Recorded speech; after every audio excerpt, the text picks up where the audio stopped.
Come to me, feel alright. Just dance with me all through the night. Turn it out, close to you. I feel good, 'cause I just know feeling of you. Give it to me, baby. Feel alright. I feel good. Oh, how's it going, man? How you doing? Just want you step with me, dance with me, give me feel alright. I feel good. Mikhail, how's it going, man? How you doing? Make a move all night. This music is a bit loud, listen.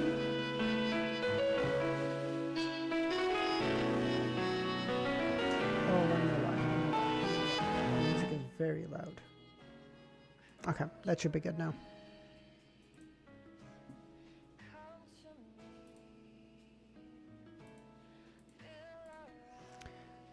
Robot, hi, how's it going? Yes, it is night for me. The night in quotations makes me think it's day for you, or morning. Treasure jackpot. Value. Prize. Treasure jackpot prize. Odyssey.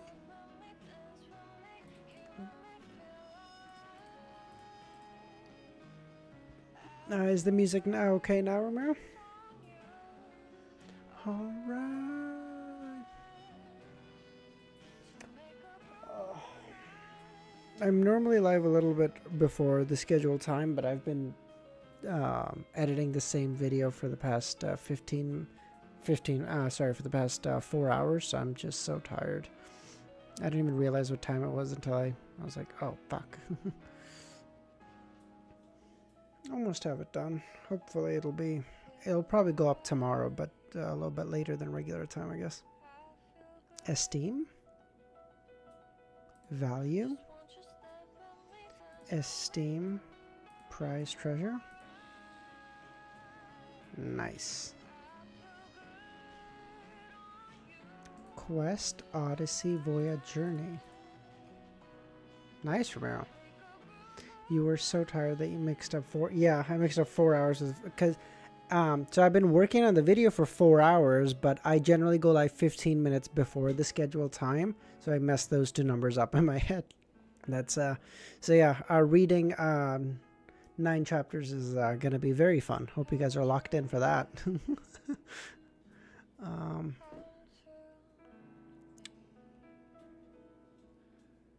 I don't know what that means. I know like I know what the Sphinx is. Rhythm, nickname, markdown, jackpot. I don't know like half of these. Nymph, rhythm, rymph, Sphinx. I don't know what. Ah, yes. I took a guess. Let's go. Oh, that was too good. Nickname, markdown, jackpot. I don't know what that was. Names ending in what? Names ending in K plus word. Frank. Oh my god. Oh, this is so garbage. What the fuck?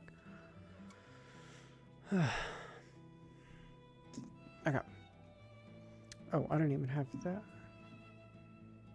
Not knowing what they mean is the connection. True. I mean, that's probably what not what the New York Post had in mind, but you know, New York Times rather. But fuck them, really. We're at 5:11. All right, let me just get that pulled up.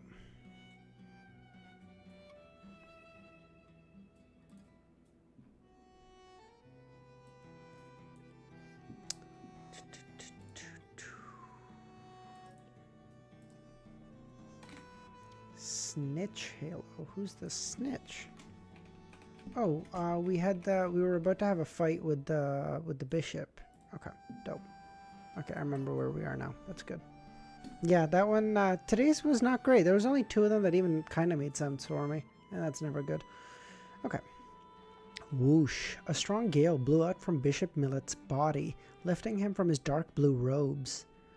Crack, crack, crack, crack, crack, cocaine. The branches of the nearby trees snapped as they flew into the air. It did not say cocaine, by the way. That was an ad-lib. I apologize. Donna's body involuntarily rose a few meters into the air before being thrown several meters. Her body ached all over when she fell to the ground. It wasn't just her. Cecile, Denton, Timothy, Harris, and others were all blown away by the wind and landed in different spots. Only Cleves, Teague, and Erdy, either because of their training or abnormally heavy weight, staggered to the ground and stumbled a few times. I assume Erdy is really fat and Cleves and Teague are because they're training. Elland, who was facing Bishop Millet directly, did a series of retreating and backward somersaulting actions, dodging the incoming blows from the wind. Are you sure you're not like... I might be Shadowband username. I don't even know. I mean, I get notifications on my personal side, but I don't know. Maybe they have a special thing for me. I don't know. I might be Shadowband. I don't know. Nah, Guitar, how's it going, man?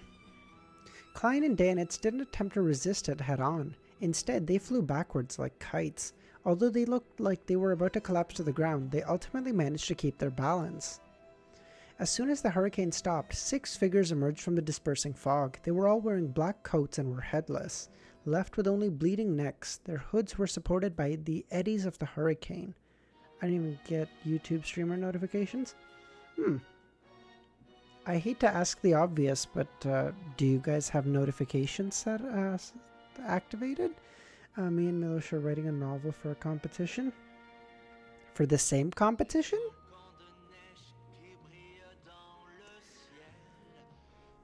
Yes. A series of thin and sharp blades shot out, leaving a clear and deep rift where Klein was somersaulting. Devil, how's it going, man? By the way, I was drawing you yesterday, and now I need to tell you a turtleneck would suit you. Oh, I have tons of turtlenecks, username. I love them. Actually, now that you say that, fuck it, I'll put one on. Hold on. It'll keep me awake a little bit longer because I'm so sleepy. Hold on. Someone called it. Give me a second.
For fuck's sakes. Okay, we're back. Sorry about that.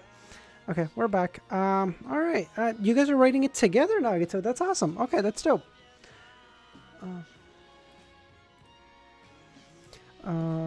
Writing. You're writing a Lovecraft novel. All right, that's awesome. Username. Remember, that's for members only. We're actually getting members only streams. Some sense. We're getting.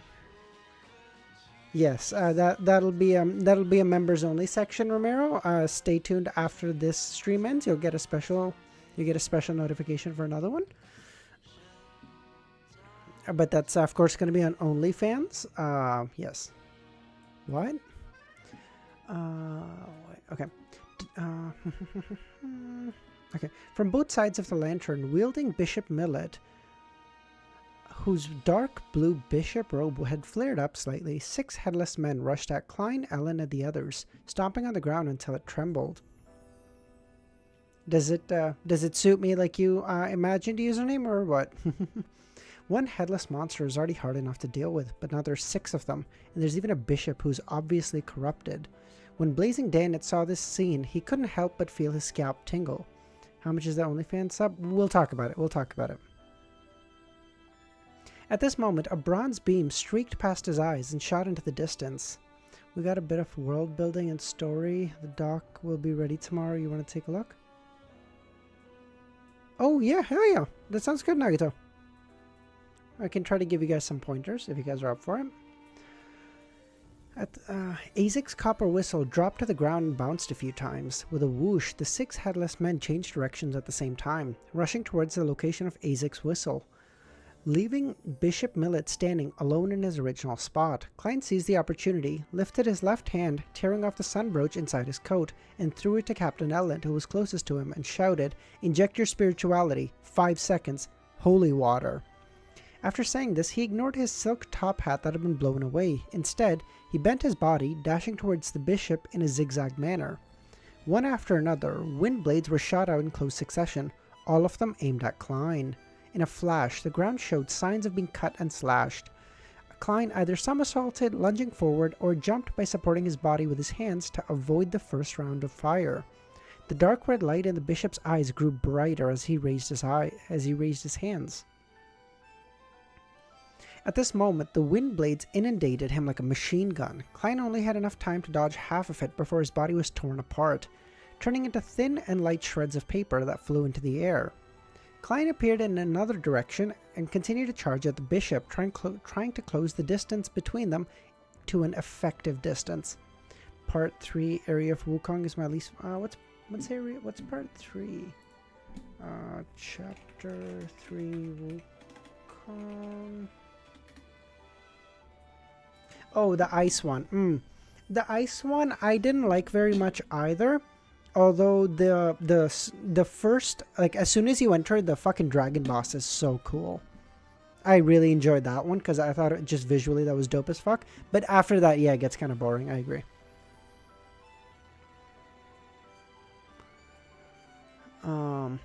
After catching the sun brooch, Ellen immediately felt the heat. He wished that he could take off his clothes and jump into freezing water. He thought for a moment about the words that Gearman had left him before taking out a tin-colored alcohol flask from inside his clothes, unscrewing the lid, and poured all of the Lente proof inside. A strong aroma of wine spread in all directions. Blazing Danet looked around, feeling certain of his situation.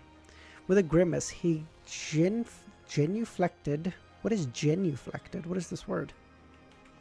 Part 2 was really fucking good. It really felt well connected and planned. Chapter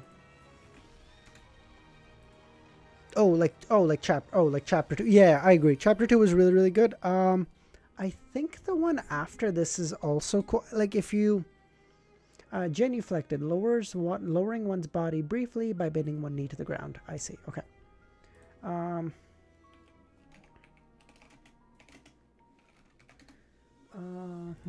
Yes.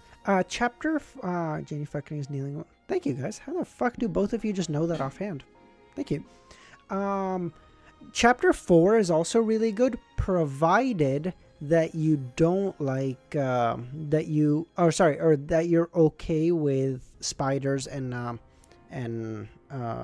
insects. Provided you're okay with those, it's a really, really good one. If you're not, it's going to be a little rough to get through that one. No, not going to lie to you. Well, we have read Lord of the...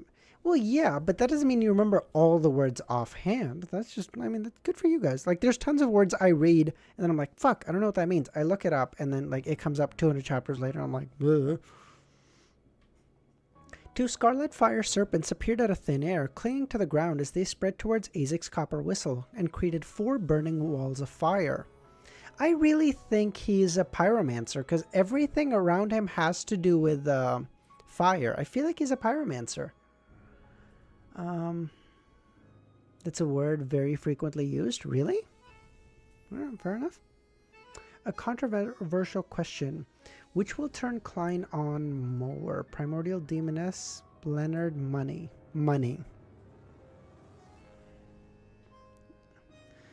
Giovanna, thanks for popping by. How you doing? Pyromaniac, yeah. I'll always know the glabella now. True, that is true. His original plan had been to throw a fireball at the bishop and let Gehrman use the flames to easily jump towards the bishop and launch an attack. How the fuck does he know that Klein can jump from fire to fire? How does he know this? Good. Very tired from work. Long day or just normal? However, after seeing that the area around the bishop was filled with freezing gales, he rationally gave up on the idea. He prepared to first clean up the headless monster to prevent them from disturbing Gehrman's ability to use his true strength. Art Part 4 has... It does, Romero, yeah. It does have that. But that being said, it's, again, if you're okay with spiders and insects, you're gonna really... Mondays, true. Okay, true.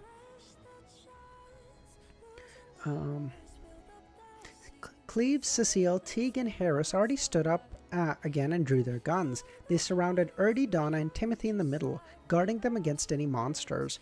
Their experience taught them that without any prior teamwork training, it was best not to interfere in a battle that was beyond ordinary humans.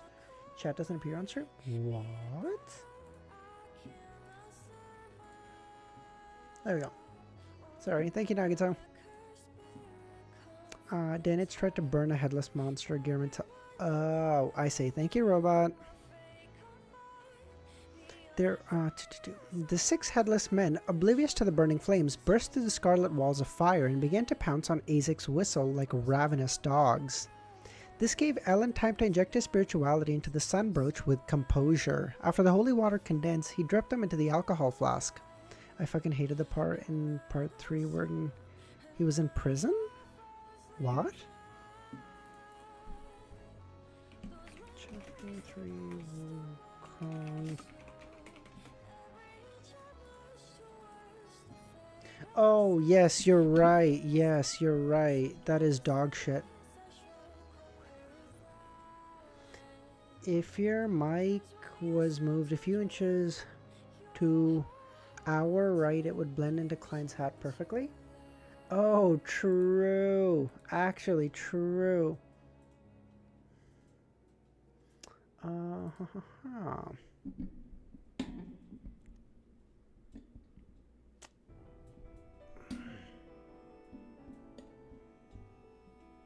Okay, I think that's about the best I can manage. I don't think it's going to get better than that. It's slightly off, but oh, actually, you know what I can do? You know what is way easier than this? Fuck that. I don't even know why I'm bothering.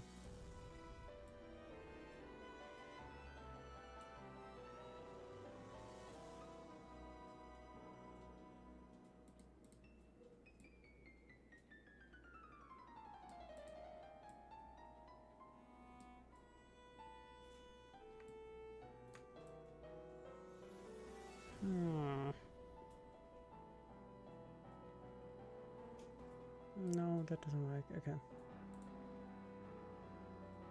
I don't even know why I'm spending all this time doing this. I honestly couldn't even tell you. I'm just in a good mood right now, so fuck it, really.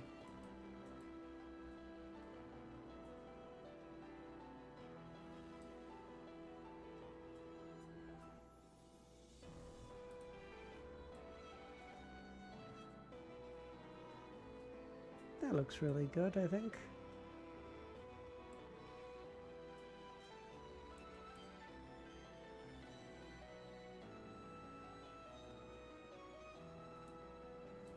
There we go. I think we'll leave it there. I think that's pretty good.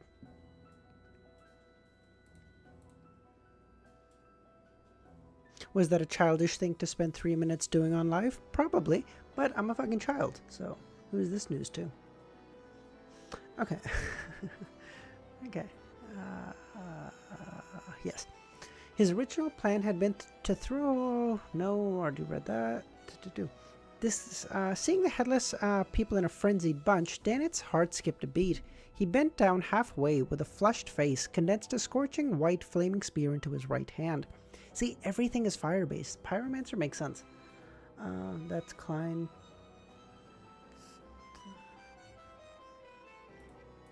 By the way, now that I've fucking moved the mic around, you guys can still hear me okay, just to confirm? It should be fine. The readings tell me it's all good, but I just want to make sure. Taking a step forward, he twisted his waist and swung his arm, throwing out a flaming spear. It whistled as it hit a headless man and nailed it to the ground. A blazing white light soared, and the headless man's body was reduced to ash. The remaining half of his body was also burning, continuously releasing blackish green gases.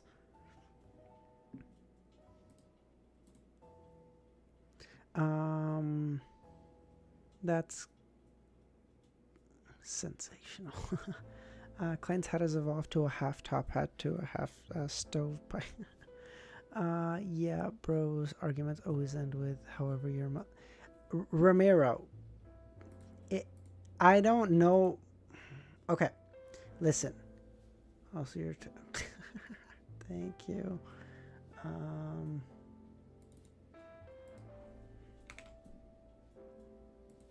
Oh, that's why. My num lock is off. That's why.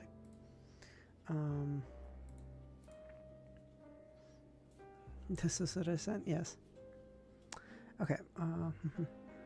Seeing that his attack had succeeded, Danitz was about to continue this attack method when he suddenly sensed a particular kind of crazy, terrifying hunger. At this moment, he felt as though he had arrived in front of a deep abyss, just one step short of falling in. He knew that Gehrman Sparrow was no longer suppressing the crazy soul inside him. Bro, that's not even a thing. After using the paper figurine substitute 3 times, Klein finally entered a predetermined distance. The glove on his left palm suddenly exploded with a hunger that had been suppressed for a long time. Oh wait, shit! Is he gonna kill this this bishop and take his power and take his characteristic? Oh, dude, the church would be so pissed at him. There's no shot. And the dark golden scales began sprouting from it as it squirmed. Klein's pupils faded away as if they had turned vertical. Immediately after, his pupils reflected the bishop's fluttering robes. Without a sound, the middle-aged man who was about to produce a large number of wind blades suddenly tilted his head backwards, and his body froze for a moment. His eyes, which were glowing with a dark red light, lost their rationality, as if they were filled with a sense of madness. His skin became smooth and colorful, like the skin of some aquatic creature. He let out a panting sound as though it had come from the depths of the ocean, as slippery, disgusting tentacles suddenly drilled out from under the dark blue robe. Psychiatrist's frenzy. Klein originally only wanted to use this to interrupt the enemy's attack in order to create an opportunity for him later. But after going berserk, Bishop Millet immediately lost control. I don't think it's from my end, Nuggets. I think it's because oh, by the way, for everyone who's saying my fucking camera on Discord was shit, you guys can see. Okay, when Easy posted the video, it looks fine. It was just a fucking rendering issue, since his internet was trying to render my video and stream it at the same time. So, fuck you guys, okay? It's obviously not his fault. I'm just saying, it's not mine either, okay? For the entire 3 hours, Devil would never stop with being like, 240p camera, look. This motherfucker. The moment the fallen or corrupted lost their final shackles of reasoning, he immediately stepped into the abyss of losing control. Klein's pupils shrank as he saw the situation. He no longer hesitated as he switched the soul he was driving. In the midst of his frenzy, the glove on his left palm suddenly became stained with a gold color. His expression became dignified as his gaze once again locked onto the bishop. Isn't Devil your unpaid intern? No, we have to pay interns in Canada. All of a sudden, in an instant, his eyes lit up like 2 bolts of lightning. All of a sudden, the bishop let out a blood-curdling scream. His palms and tentacles retracted as he covered his head. His psyche had been penetrated, causing him indescribable pain. Interrogator. Klein pushed himself up from his right hand, and his left hand lit up with a resplendent brilliance.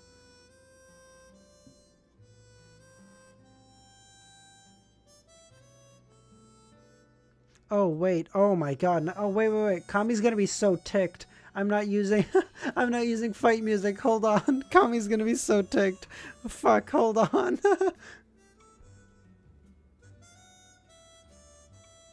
No. Oh, hold on.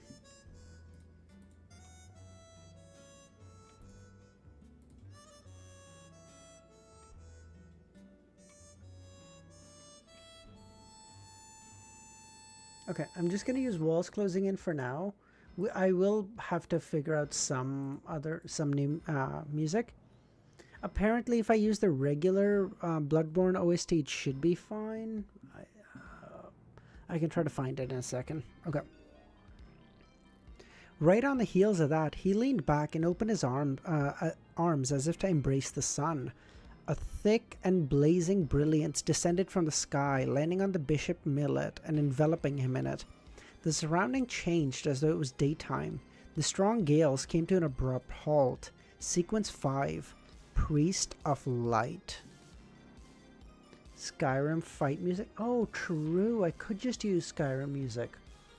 Oh, username. See. Oh, you're...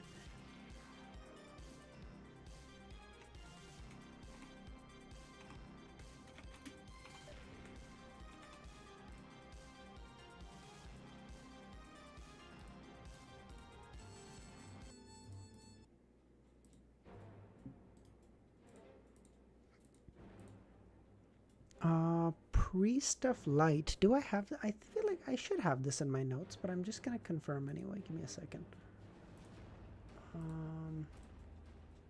Praise the sun indeed. I'm like almost certain I have this in my notes.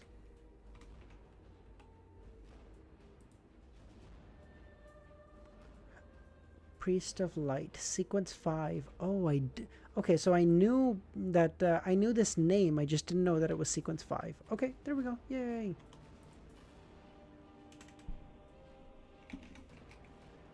But I don't know what sequence 6 of this pathway is. That's so stupid.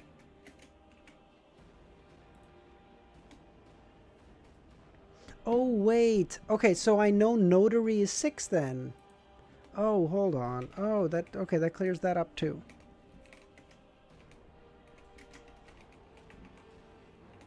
Dope. Okay. Look at that. One piece of information slots in 2. The bishop's body began to evaporate, first his skin, then his tentacles, and finally his flesh. By the time the brilliant pillar of light disappeared, he no longer looked human. Instead, he had turned into a monster made of bones and flesh.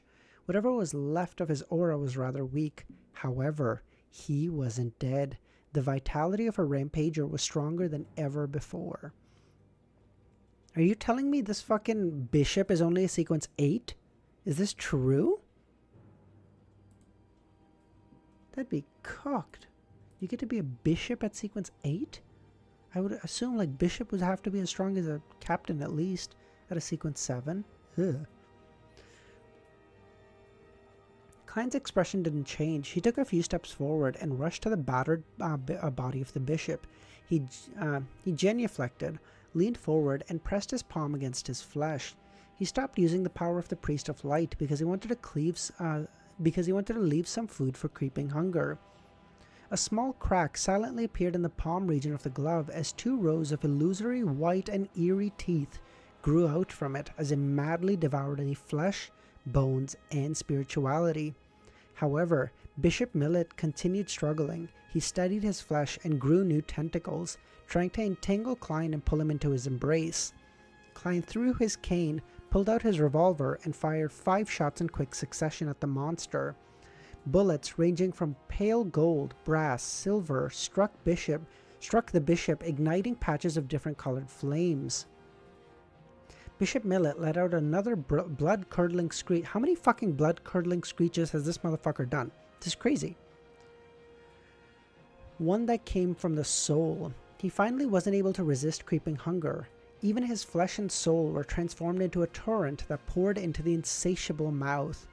In just 2 or 3 seconds, all that was left on the ground were clothes, money, and specks of dark blue and green light blobs. Money! Take all of his money! Take his Beyonder characteristic, of course. Take his money too. Fucking take his robes and sell it like you're in Skyrim now that we're listening to Skyrim music. Fuck that guy. This was the difference between devouring and grazing. Klein wanted the latter more, but there was no food around.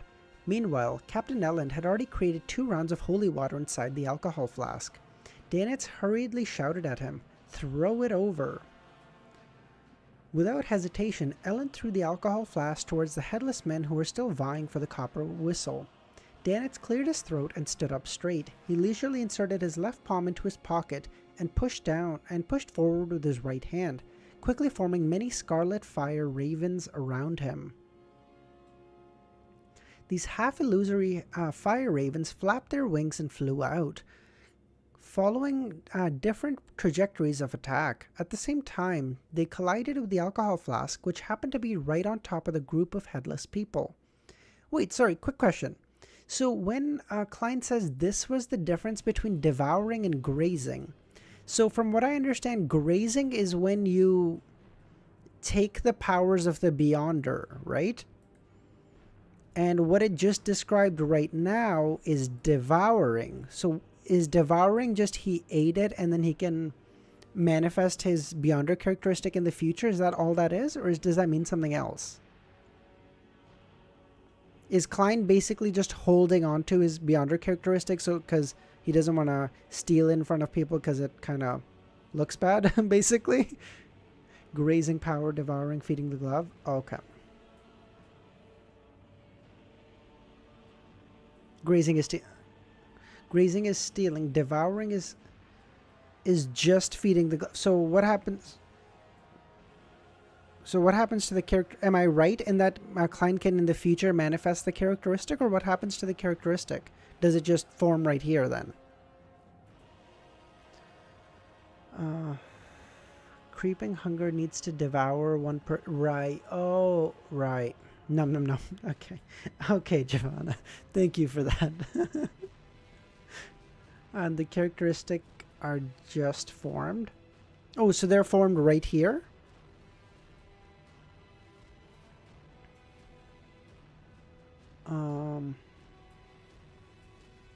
These half-illusory fire ravens flapped their wings and flew out, following different trajectories of attack. At the same time, they collided with the alcohol flask, which happened to be right on top of the group of headless people.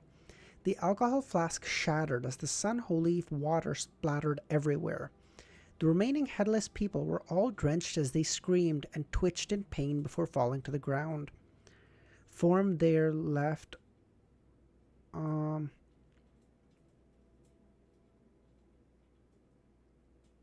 Form there left when it's... Oh, I see. Okay, because when it's grazed, then it takes the power, and for it to take the power, it needs to have the characteristic to siphon it from.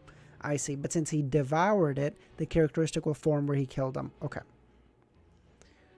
It will leave them behind the characteristic. I see. Okay. So Klein's not going to take his characteristic? Oh, bonk. I guess he doesn't want the fucking bishop... I guess he doesn't want the Church of Storm behind him. But still, you know, fuck them. They're bad people anyway. The alcohol flask shattered as the sun-holy water splashed everywhere. The remaining headless people were all drenched as they screamed and twitched in pain before falling to the ground. They melted away quickly into blood as Azek's copper whistle still lay in the middle of the purified area. It's resolved. Gehrman is really strong. Even if he encounters a captain, even if he encounters the captain, he'll have the ability to resist her. It's a pity that I didn't get to see what Beyonder powers he had. Danitz turned his head over to look at Klein, who was standing in front of the remains of the bishop, and silently sighed. Then he saw Gehrman glance at him coldly. Subconsciously, Danitz dejectedly ran out and picked up Azek's copper whistle. Donna rubbed her bruised arm and saw Uncle Sparrow in his long black coat, walking back a few steps before stooping in to pick up his top hat, silently dust it off, and put it back on. Creeping hunger... Bro, you're at sea. You don't want this Church of Storm on your ass? Nah, Klein'd win. Fuck it. Probably works out. Besides, who's gonna snitch on him? You think after he saved all of these people's lives, one of them's gonna be like, "Oh, actually, it was Gehrman that took the characteristic of that bishop. I just wanted you to know that." Like, bro, you're doing that. You're out of your fucking mind.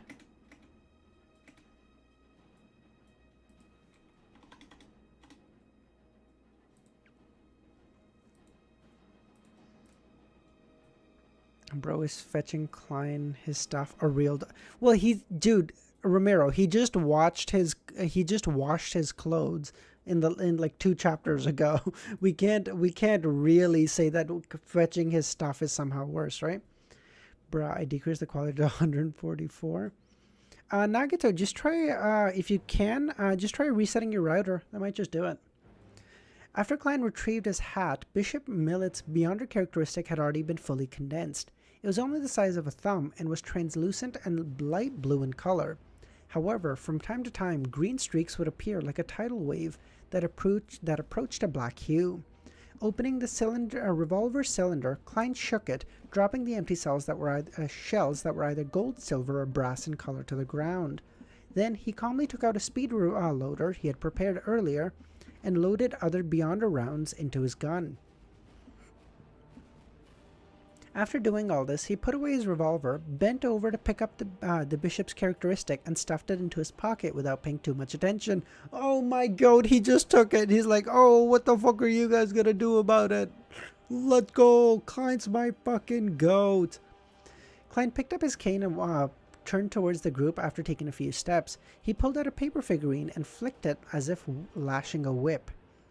The paper figurine was quickly ignited. It flew out of his hand and turned into specks of scarlet light that fell onto the ground, extinguishing into dust.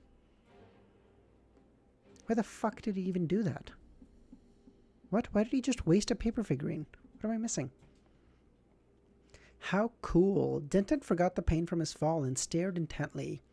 "It's like Uncle Sparrow is setting off fireworks," Donna nodded. After using the paper figurine substitute to interfere with the information and traces in the area, Klein looked in the direction of the way back and calmly and concisely said, "Let's leave the area." That's how his anti-divination. How is that what? So because people's divination would lock onto the paper figurine instead of him and give him false results. Oh, thank you, Arthur. Thanks for popping by. How you doing? KX, thanks for popping by. How's it going? Hi, Lee. I haven't seen you here either. How's it going?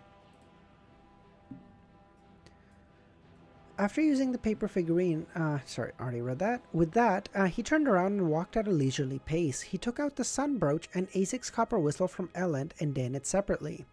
Erdy and the others didn't make useless comments, nor did they cry out in pain. They followed quietly behind.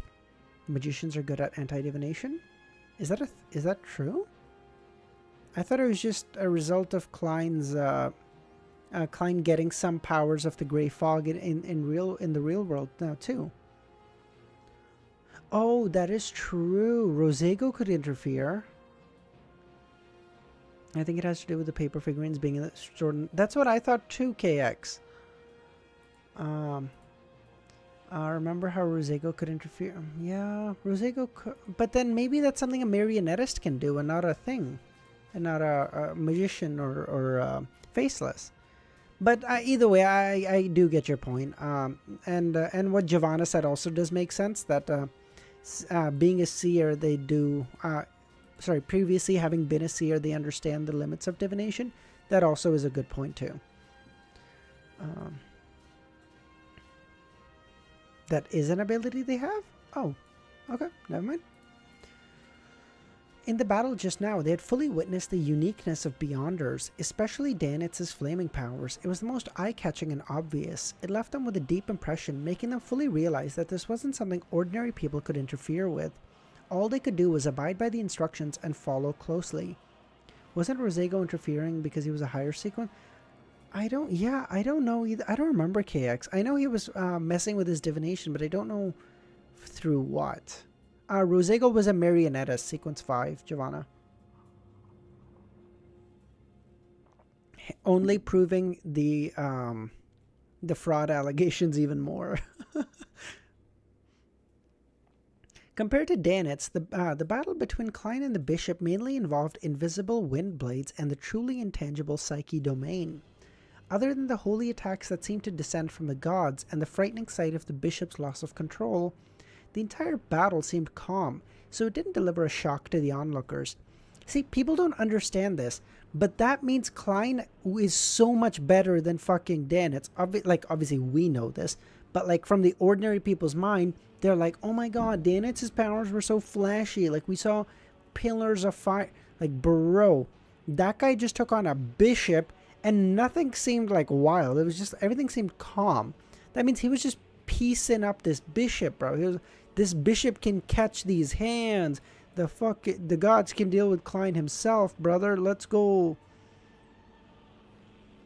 I'm gonna go back to regular music for the time being. I don't think we need boss music for the time. Rosego could also interfere with divination made by mystery prior and demonesses and more. When?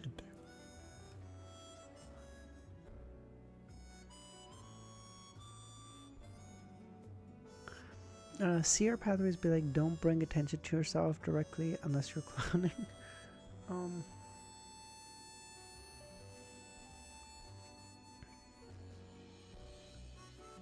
After using paper figurines to substitute with... Oh, okay, Romero. Thank you. As they passed the area they had just been in, Cleves, Cecile, and the others suddenly stopped in their tracks. They saw the ground covered with dense cracks everywhere. They suddenly understood something, and that was that Gehrman's battle with the bishop was many times more harrowing than the other performance. Damn. Oh, wait, what did you say? The fuck you mean you understand... The fuck... What? The fuck you mean... Understands... What I'm gonna assume is divination. He made a bold guess that the danger is Sharon?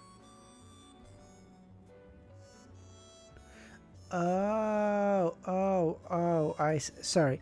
I did see your message, Nagito. I just tried to read it a little bit, and then I had a stroke, and I was like, fuck it. But, okay, this is true. He did know that Sharon was the true danger, not Klein. True. Bullseye! How's it going, man? Yes, clearly, Nagito. But, okay, I think I got the gist of it. That's true. But, obviously, he was a seer at one point, so it makes sense that he has some divination abilities, right?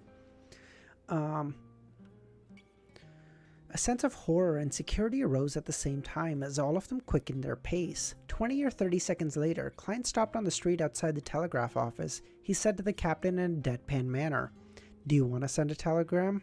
After saying that, he could only help but remind him, "Do not force your way in." All right. On this strange night, Elland was just as curious. Or cautious, rather. He took a few brisk steps to the telegraph office and knocked on the door 3 times. Amidst a slightly muffled sound, someone from inside asked, "Who is it?" Klein, who was already on guard, suddenly frowned, because the one who spoke was a man. What? It was a woman in there before. What the fuck is happening? Elland was also puzzled. I want to send a telegram. Who are you? I remember the person on duty was a lady before. I'm Pavo Court, Melanie's colleague. She's right next to me. She's fine. Just as Pavo Court finished speaking, the female voice from before immediately followed up. Yes, I'm doing very well. You don't need to take note anymore. Pavo Court is back. Pal, doesn't your folklore say not to answer or open the door? How did Pavo Court get in? Klein resisted the urge to question her. Yes, we're in Bensi. Highly. Ellen took a step back and cleared his throat. I'd like to send a telegram. I'd like to send a telegram to the headquarters of the Church of Storm. Pavo replied, I'm sorry, but We can't open the door. Ellen also felt the strangeness of the matter and didn't dare to force it. Instead, he proposed an alternative plan. Can you send it for me and pass the draft back to me through the crack of the door? The content is about the abnormal changes in Banksy Harbor and the death of the bishop and the priest. It will be signed off with Ellen. All right. Melanie's voice trailed off, as if she had returned to the telegraph machine. After waiting for a while, he heard tapping sounds, and before long, a copy of the telegram draft was extended out from below the gap under the door. Alan bent down to pick it up, resisting the urge to peek through the crack. Don't do that. He looked at the telegram draft, and his nose twitched. He felt a faint scent of blood on the paper. He tilted his head and looked at Gehrman, using his eyes to inform him that there was a problem. However, he was met with a deep and unperturbed gaze, as well as words that were calm and indifferent. Return to the ship. After throwing the sentence out, Klein immediately turned around and walked to the end of the street, his figure gradually blending into the thin fog. Carrying a broken lantern, Danitz immediately followed him. Without hesitation, Donna and the others did the same. Dude, Klein is actually petrified of what's in here. He's like, bro, we're asking no fucking questions. Get back to the ship. People dying? Fuck them. Not my problem, bro. I ain't dying here for them. I mean, hey, don't get me wrong. It's exactly what I would do. Don't get me wrong. After pondering in silence for 2 seconds, Ellen took the telegram draft and ran after the group. No other sounds came from the telegraph office anymore. It was unusually quiet. Perhaps due to the extermination of the fallen bishop, Klein and the others didn't meet any more headless people in the black cloaks on their way back. Moldy heads were only seen twice, and they were easily dealt with. After walking for an unknown length of time, they finally saw the dock and the white gate, which had candlelight seeping out. Oh, thank fucking God. That's based on his Yeah, no, of course. Yeah, he doesn't want to provoke the dormant danger because it was swinging. He said, like, it was swinging at a strength and amplitude that he had never, a speed and amplitude, rather, that he had never seen before. And he's like, bro, they helped me, so I'm going to help them, but I ain't asking no fucking questions. The sight made Erdy and the others regain their strength. They transitioned from a brisk walk to a jog, all the way until they reached the bottom of the gangway. Klein stood guard below them with his blood-stained cane until everyone was on board. Then, with a tug, he jumped and arrived on the deck in just a few steps. At that moment, Allen had already begun to gather his first mate, second mate, boatswain, gun commander, and other subordinates. He got them to gather the sailors, adjust the cannons, and prepare to depart at any moment. Although leaving the port at night had non-trivial security risks, it would be the best way to avoid dangers if the situation worsened. I will say, I taken like the past day and a half off. I know, as annoying I'm sure as it was for you guys, my throat feels so much better. Like it's been, like I'm almost 2 chapters in, and my throat feels good. Like I don't have any issues right now, and that's awesome. Normally I'd be like 2 sentences, and I'm like, I'm gonna need more tea. Uncle Sparrow. Donna held her brother by the hand and trotted to Klein's side, plagued by a bellyful of questions. Klein nodded, pointed to the cabin, and said, "Go back to your room first. We'll talk about it tomorrow. The danger hasn't been averted." Donna nodded obediently. Together with Denton, she put her index finger to her lips. Shh. Definition of fuck this shit, I'm out. Actually, Joanna, he was like, bro, just blinders on. Fuck him. Just get away and call the cop. Yeah, exactly. Just get away, get the telegram to the Church of Storm, let them deal with it, their problem. They get paid, they get tax dollars for it. Fuck it, I'm not dealing with it for free. At this point, it's personal. I made sure it's right and you still ignored it.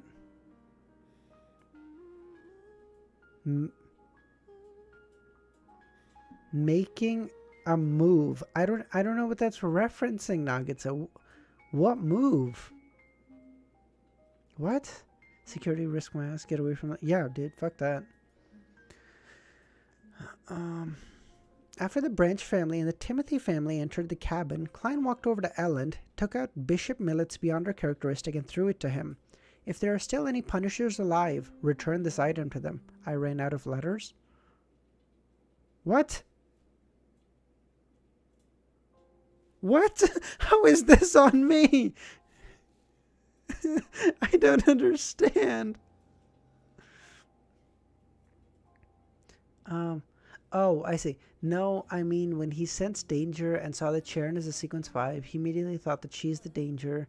Seers don't make dumb guesses like this before they have to check again and again before making a move. Oh, I see. Oh, I see.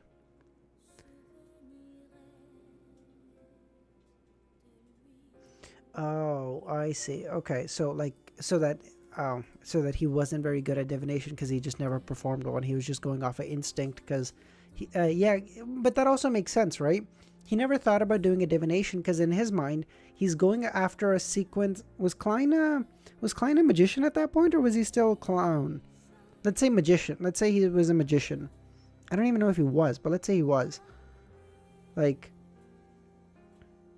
that's he's going off another one of his same sequence who's like 2 or 3 steps below him, right? So in what unit he'd be like, dude, why the fuck would I even bother? If it was another sequence, you'd probably want to prepare a little bit because you're not super familiar with their powers. Maybe they can counter you to some degree, but it's your same sequence. They just have less powers than you, and they're dog shit or powers. Like you should win that 11 times out of 10. Wait, he did make a divination? What? And he's still fucking lost? Oh, he might actually be a fraud. Jeez. Rosego divination did a divination and pointed at Sharon. Oh, he ignored Klein. Oh, I see. He didn't think twice when he saw. Oh, I see. Okay. The Beyonder characteristic left behind by the bishop, who might have been a sequence 6, would definitely be pursued by the Church of Storm, and everyone at the White Gate would be a target of suspicion. Klein didn't want to be wanted by the number 1 power at the sea as soon as he set sail. Because Klein used the Grey Fog to hide the ear. Oh, true. Thank you. If none of the Punishers in Banshee Harbor survived, and if reinforcements from the headquarters would take a while to arrive, leaving Klein plenty of time to deal with the matter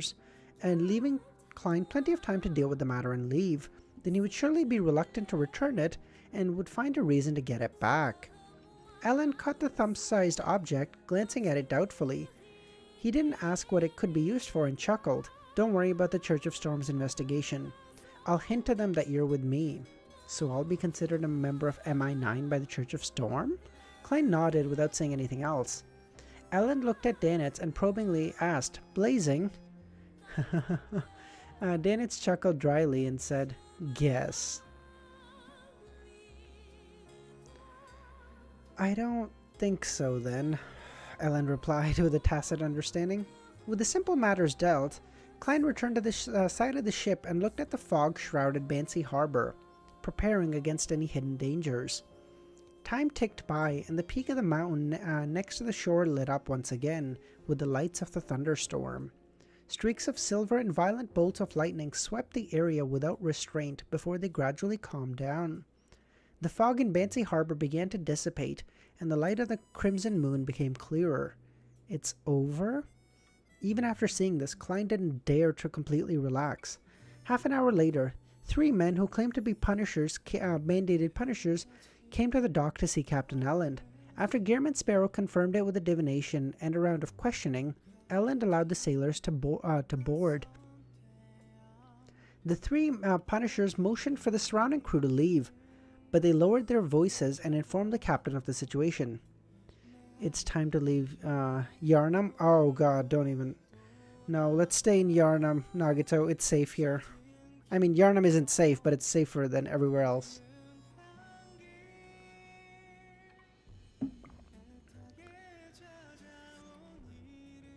Klein didn't move closer to listen, but instead he waited patiently for the matters to end. A few minutes later, Ellen returned the bishop's remaining characteristic to the Punishers and watched them leave the White Gate to deal with the rest of the mess. Ellen exhaled and came to Klein and Danitz's side, and casually said with a tinge of lingering fear, "The matter has been resolved. There aren't any problems." There's a shit ton of problems, guys. The fact that you guys are too chicken shit to deal with it is a separate issue, okay? Fisherman Village has the best beach in all of Bloodborne, though. At least 2 gods didn't try to descend Bansi, but true. But maybe, Ramiro, maybe they're trying to descend and Klein just didn't investigate. What if the dark side of the universe is attempting to be born in underneath the Bansi Harbor and Klein just never investigated? We don't know. Dark side of the universe? Dark side of the moon? What's his name? Universe. What if you want to descend, but Klein said nah? Has it really been resolved? Klein suddenly thought of Pavel Kord and Melanie behind the telegraph office door. He recalled Fox, the owner of the Green Lemon restaurant, and the many lodgers who had seen them, who had watched them silently. Dark side of the universe? Ellen continued to be specific. Jace discovered the revival of ancient customs, cannibalism and live sacrifice, confirming that a small number of people in Bansi Harbor had become heretics. He hurried back to the church and reported this to the bishop, but unbeknownst to him, the person before him was the leader of the heretics, a true fallen one, and he had his neck cut off by Millet's windblade and died in the cathedral of the Lord.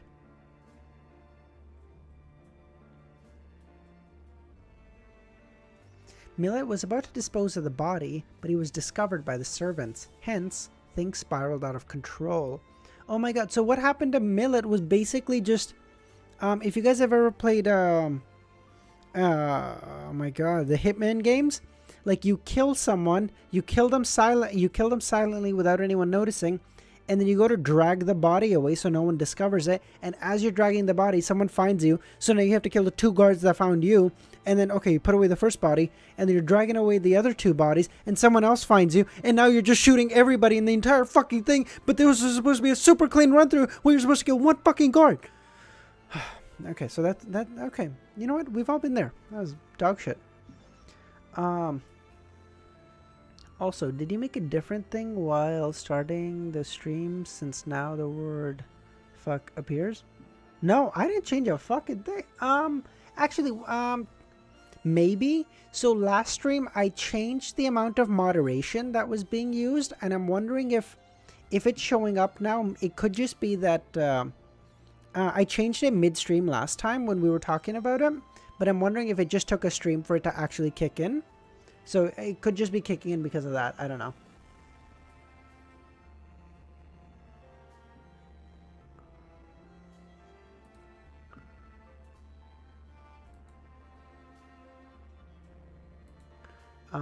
You should add hashtags into your descriptions. Oh, yes. Okay, I will do that. This is true. Exponential body growth, actually. No, wait, did Nagato's not appear either? No, Nagato's did appear. I don't know why yours doesn't, Giovanna. Or, oh, actually, you know what I'm wondering? Maybe it's that if you just type the one word, it'll be, it'll censor it. But if you're saying a sentence or whatever, and the word's part, and fuck's part of it, it'll let it slide because it'll assume the context makes it okay. Maybe that's the difference. Like if you just put the word, it's going to be like, hey, probably doesn't work. That's what I'm wondering. Or, so like Giovanna or username, try sending fuck as part of a sentence. It's already to live chat. Highly.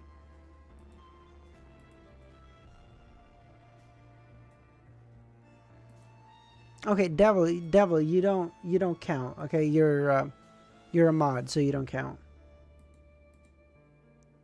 By the way, did you decide to give mods rotations? Yes. That is definitely a thing I want to do, robot. Damn, so many fucks are getting censored, but I can see.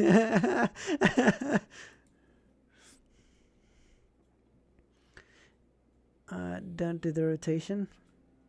Devil, how does it even affect you? You're barely a mod. Like, don't get me wrong, I love you. You're the OG. You're part of the very few starting groups. So like, don't get me wrong, I love you, but like, how does being the mod even affect you? You don't.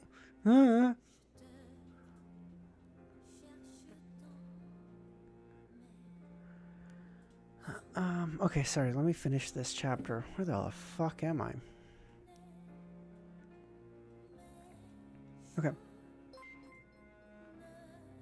Oh shit, KX. Thanks, man. I really appreciate that. Fuck. Thanks so much. I honestly don't know what to say. Thank you. It's midnight. I'm so sleepy. I don't know what to tell you. Thanks. Seriously, I appreciate that so fucking much, dude. All right. So you'll definitely be invited to the strip stream after. Okay, we'll send you a special link. Okay, I promise. Don't be like me and attend one in every 10 stream. I don't have a. It's like you 3 minutes. Okay, fuck you, devil. God, you pedantic dick.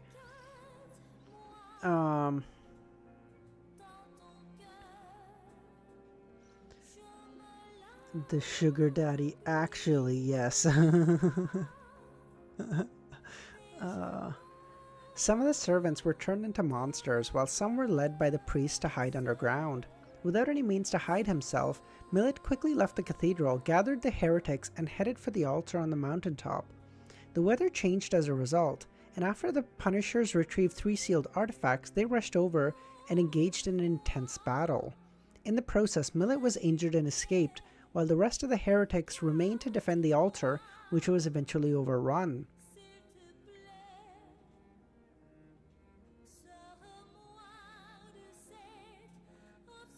I was gonna get sad about next stream, but if it's content you mentioned, then I have no reason besides just don't do. Wait, what? Wait, sorry. Say that one more time, robot. I was going to get sad about the next stream. Why were you gonna get sad about the next stream? Am I missing some context? But if the strips. Oh, I see. Okay, but if it's the content you mentioned, then I have no reason to be sad. Just don't do Lord of the Mystery. Oh, I see. Okay. Okay. Well. Okay. So don't worry. The strip stream is right after this one, so you guys don't have to worry about that one, of course. And then Lord of the Mysteries will be in the morning for me. I can't make. You're good. You're good, robot. I always say this to, like, anytime I bring up the membership, I just like to mention it. But either way, if you guys are able to, I appreciate it. If you don't, I appreciate you guys watching all the same. Okay, like I totally get it. I'm not pushy or whatever, but like I totally get it. Okay, no one ever has to feel bad about like not doing that at all. I don't even like. Seriously, like, don't give it a second thought. Without any... After giving a general account of the situation, Ellen let out a long sigh of relief and busied himself with the remaining matters. Klein didn't dare to completely relax. He stayed on deck until the clouds appeared to burn when the sun slowly rose, illuminating the entire port. He saw the residents leave their house one by one, basking in the golden sunlight, chatting and laughing as they headed for their respective jobs. Bansi Harbor finally had the breath of human life. Is there a Klein loyalty badge? So I think the ones we made are, so right away it's Roselle, then I think it's Trissy. or sorry, then it might be Force and then Trissy, I think, and then it's Leonard. I think those are the 4 that we've come up with currently. We can add a Klein one. I just thought Klein would be too obvious, so that's why I went with Roselle. Especially because I do nothing but make fun of Roselle all the time anyway. Oh, and Amon. True, Amon. I don't know why you guys like Amon so much. Well, I guess I'm still really early. I'm sure he's going to be like a really big bad in the future. But like right now, I don't even know why we like Amon so much. It's just like, it's a monocle guy.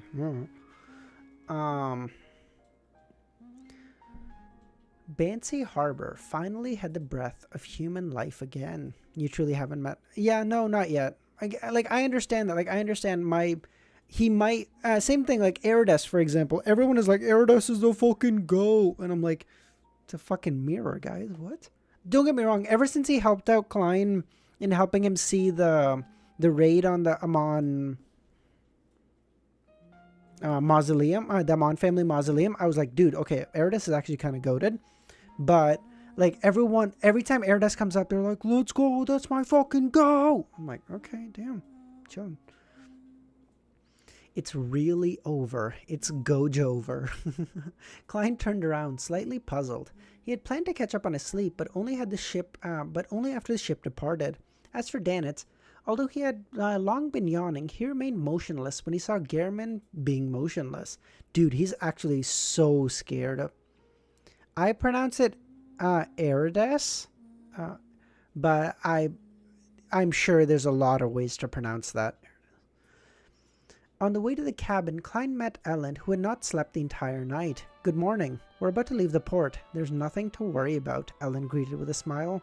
You mean when she gave Klein a wet dream about him? That's a weird... That's not how I would put it. Just a dream is fine. I don't know why you need to put the wet part in there. Feels unnecessary. Okay, after... okay, yeah, I planned on finishing the video after I finish streaming, but at this point, with stream's probably going to get done like 2:30. Fuck it, I'm going to bed. I will finish it when I wake up in the morning. Because I have to be up by 10, before 10. Because I have to go get something fixed on my car really quick. My car's just been... I love my car. It hasn't given me any trouble in the entire time I've owned it. And in the past 2 weeks, it's required a couple of things. It's like, it's a really good car. So I'm not going to say anything, but damn, it's 5 a.m. for fuck username. Go to bed, dude. I love you. Go to bed. All good. You can, if you have the time, watch the VOD later. Go to bed. 5 a.m. That's crazy.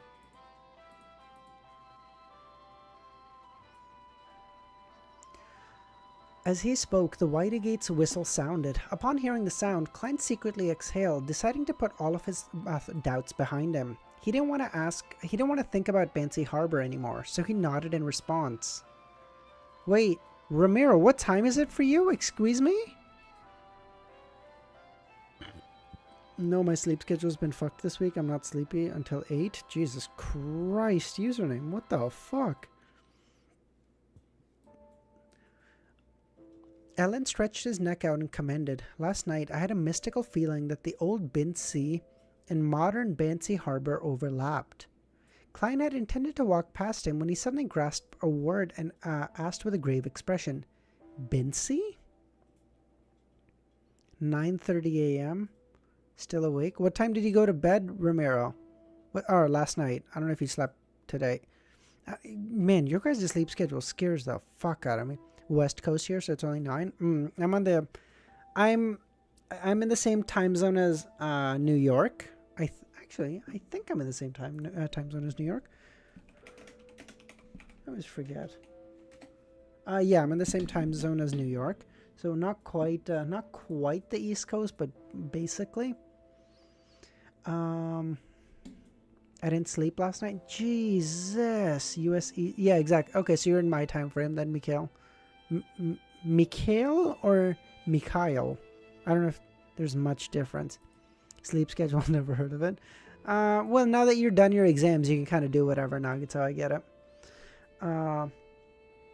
I miss so many of your streams these days. No worries, Thunder. Thanks for popping by, man. How you doing? Mikhail? Okay. It's because I was free last week, pretty much, so I just did whatever and everything. Right, I know. I was super convinced there was gonna be either a PV or a trailer dropping today. Just nothing came out. I have a good sleep schedule. I sleep at 11:30. Wake up at 4. Robot, you sleep for 5 hours a night, bro? You okay? That's the ancient name of Bansi Harbor. 300 or 400 years ago, it was called Binsi Town. Later, due to its pronunciation and other factors, it gradually evolved into Bansi. Yeah, I was definitely wrong. Klein's people shrank when he heard the answer. He remembered very clearly that the evil spirit in Backlund's underground relic had once mentioned that if one wanted to find the founders of Rose Redemption, the former king of angels, Medici, and his descendants, one could go to Binsi Town and try their luck. Klein's heart seemed to freeze, inch by inch. A chill radiated from the depths of his bone marrow. He jerked his gaze back to the harbor, to the scenes of the telegraph office with its tightly closed door, and the lodgers in the Green Lemon restaurant who were silently staring at him. Oh, the plot thickens! Okay, I'm gonna just quickly toss this into my lore section. Jerked his glaze. I know, I read that too. I'm sorry, username. I'm sorry. I read that and I was like, wait, that can't be right. Hold on. Okay, in fairness, jerked his gaze is the weird. Just say he quickly looked over, bro. What is jerked his gaze? That is crazy. So the founder of the Rose Redemption and his descendants can be likely found here.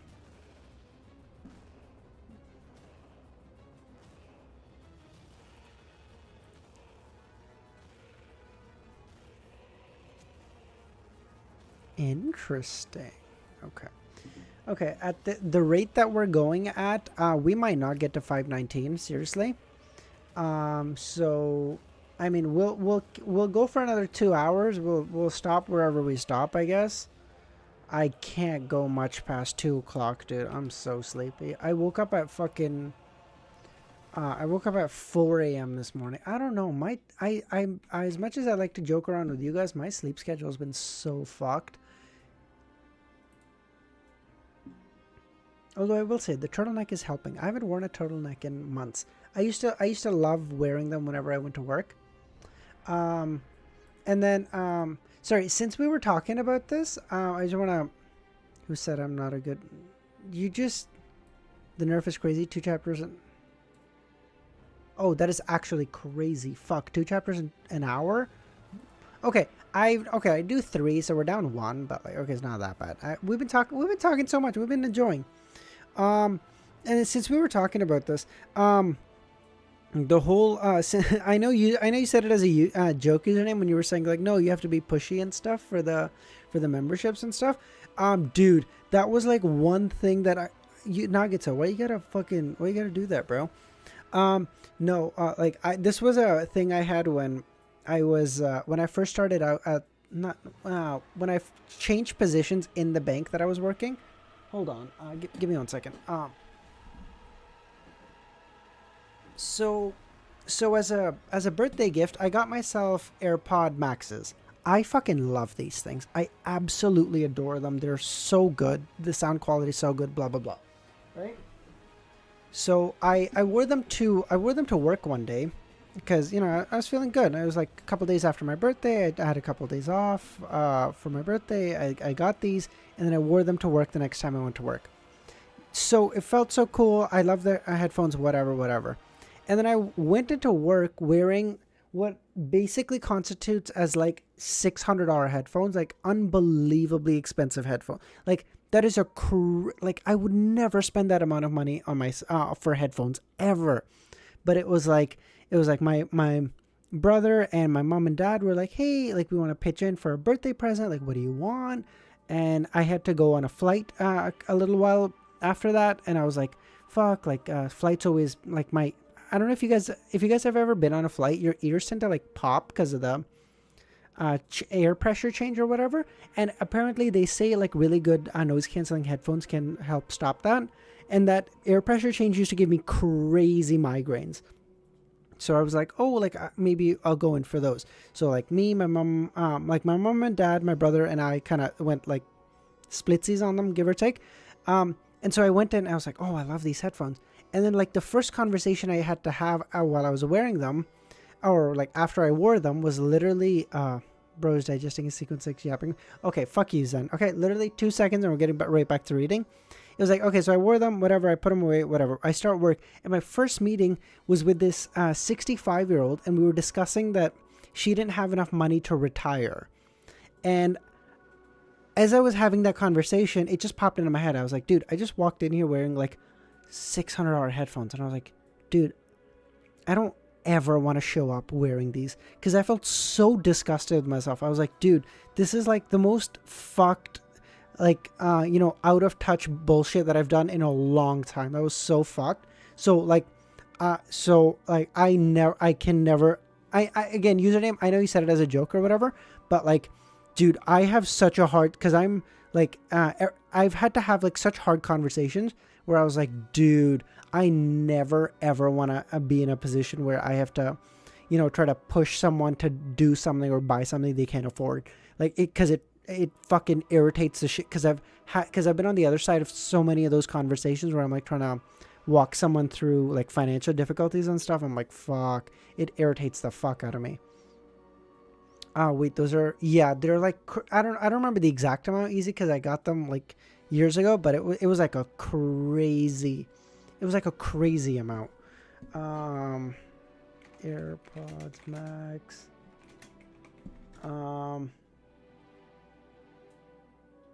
They're $550 easy. Yeah, they're like and that's the thing. Like my job, you're absolutely right, Javon. And that's the thing. My job wasn't even sales.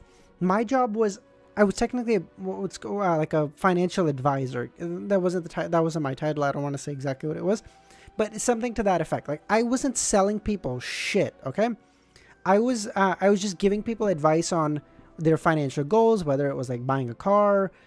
If someone wanted to apply for a loan, I could start that application for them. If someone wanted to do some investments, I could do that for them. But like, so like my job wasn't selling at all, but just all the same, having to have those conversations where like we're having budgeting problems, or like, someone's trying to figure out like how they're going to afford like Christmas gifts for their families and stuff. Like dude, that shit was that is heartbreaking conversations. Fuck. I haven't had those conversations in like 4 months at this point, but fuck, it actually still, like, if I think about it, it still actually weighs on me. It's crazy. Taking care of the missus right now, so I'm dropping it. I appreciate that, easy. Yeah, so like those conversations just absolutely fucked me up, dude. I hated the way I felt having worn those headphones in that day. So I was like, fuck, okay, like I don't ever want to feel like I'm in a position like this ever again. Okay, that being said, yeah, that was enough yapping, because Nagato was going to beat my ass for stalling even more. All right, 513, let's go. If I had probed deeper, then there might be a high possibility that I would have attracted the Rose Redemption or even a hidden red angel. There were several times when I danced at the edge of a cliff. Luckily, I managed to restrain my impulses and curiosity about the weird situation at the Green Lemon restaurant and the telegraph office. Klein retracted his gaze, finding the sun brooch inadequate in keeping his back from oozing with layers of cold sweat. Well, yeah, you're probably sweating because you're hot as fuck, brother. Compared to the arrival of the true creator, this unknown and undetoned situation was much more horrifying. At least, Klein couldn't help but imagine what would have happened if he kicked the telegraph office's door open, or if he went around to the back, flipped the window, and entered the room. He constantly imagined all sorts of strange and terrifying scenes, which frightened him quite a bit. At the same time, he managed to produce his sun holy water for the passengers who had eaten at Banksy Harbor last night in order to avoid any dormant dangers. What's wrong? Ellen asked. I just remembered something. Klein used his clown's powers to keep his facial expressions normal, but inside he was glad that he didn't take the risk last night and had now successfully left Banshee Harbor. As for the secrets of Rose Redemption and the King of Angels, he had only one thought: quickly report it. If he didn't report it, was he allowing them to usher in 1351's new year? I don't know. Who's he reporting this to? The Punishers in the Mandate? No, not the Hive. The Hive Mind in Backland. Who is he reporting this to?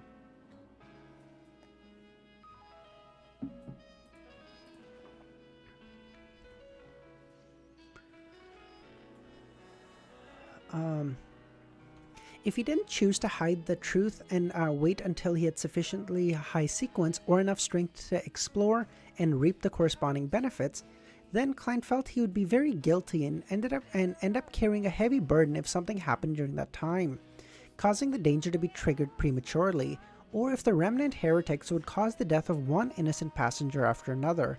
This would only push him closer to losing control. Of course, reporting the matter needed to be done in a correct and astute manner. Klein wasn't foolish enough to tell Ellen directly or write an anonymous letter to the Church of Storm, which would then lead to a lot of trouble. First, the authorities would definitely investigate Gearman Sparrow's background, and things could easily become exposed if thorough investigations were done. Secondly, this identity might be exposed to the Rose Redemption, which might attract a King of Angels pursuit. Yeah, if Sequence 1 pursues you right now, you're fucked, Klein. What Klein intended to do was use the world to mention the anomaly in Banshee Harbor when the Tarot Gathering was held in 2 days. He would then have the Fool to lightly allude to the Rose Redemption and a King of Angels. As a member of the Church of Storm, the Hanged Man would naturally know what to do next. Gearman's luck is insane. The harbor head that he landed on for a night is the place of a King of Angels. Would you say that luck is crazy good or bad? Because in my mind, that is dog shit luck. I don't want that luck. This would be a chance for him to perform a deed of merit. As for the blood of the direct descendants of the Medici family, Klein didn't even consider it, because neither he nor Miss Sharon had the intention of rescuing the evil spirit in the underground relic. Of course, bad. Yeah, exactly. Noticing Gearman obviously didn't want to mention his past, Ellen chuckled, took out a small wooden box, and tossed it over. Klein reached out and caught it. The bladder of the murloc. It can be used to make items. It's very useful at sea.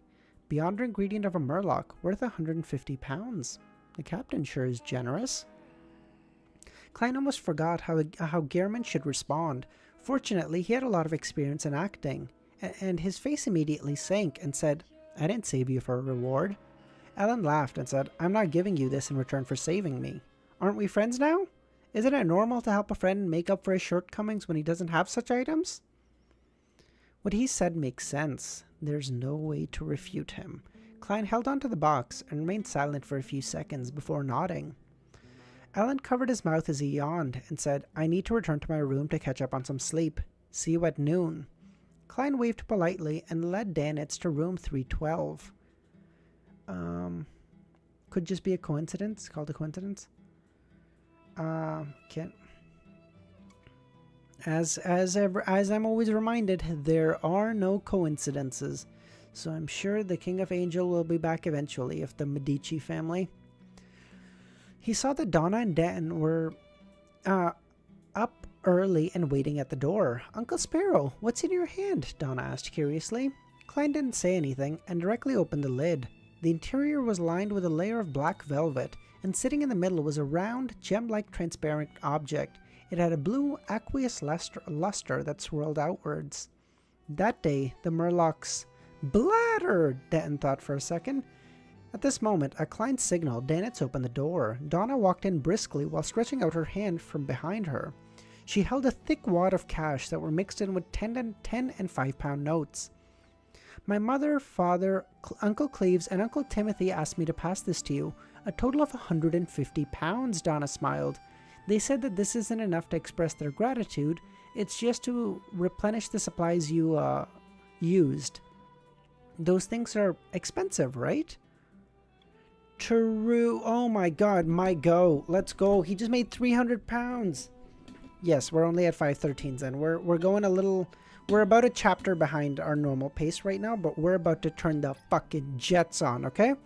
No one say that I'm ignoring chat from now on, okay? Fuck you guys. We're not reading chat for the next hour. We're getting caught up to our standard, and then we'll start reading chat again. Fuck you guys. Okay. Still all right, Klein thought for a moment, then accepted the 150-pound gratuity. Seeing that Uncle Sparrow put the cash and the small wooden box into his pocket, Donna was relieved, and then she finally completed the task her parents had handed her. She then quickly got into character and found the true intentions for visiting, and she asked, Uncle Sparrow, what kind of monsters were those last night? Are ghost stories true? Were you born with the ability to jump out of flames and let light descend? Is this magic or witchcraft? Stop. You have way too many questions.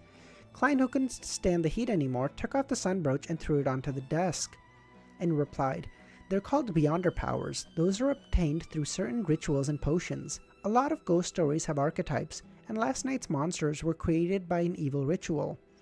Ask him about the rest. Klein glanced sideways at Danitz. How magical, Donna and Denton sighed. Then Donna said, Uncle Sparrow, you're just like Superman described by Emperor Roselle. This motherfucker also brought in Superman? Bro, Roselle's a fucking... Oh, this man's something, bro. Then Donna said, her eyes shining. No, I already read that. Can we also become people like you through rituals and potions? Denton nodded heavily, echoing his sister's words. At that moment, Donna noticed Gehrman's eyes turn melancholic. Soon after, she heard the voice of her magical uncle open. This isn't something to be envied or anticipated. As long as you choose a path, you'll constantly be accompanied by threats and madness. You can beat them 100 times, 1,000, but as long as you lose once, you end up like that fallen bishop. As he spoke, he leaned on his cane, took off his coat, and rolled up his sleeves. One of his arms was shriveled and wrinkled, as though it was a centenarian. What in the actual fuck is a centenarian? Excuse me?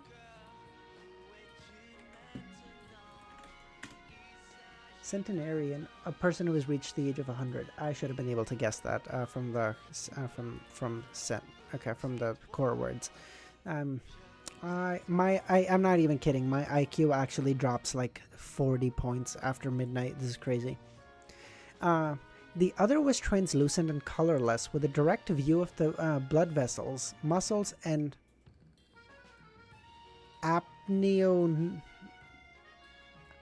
aponeurosis. I fucking mispronounced the fuck out of that word.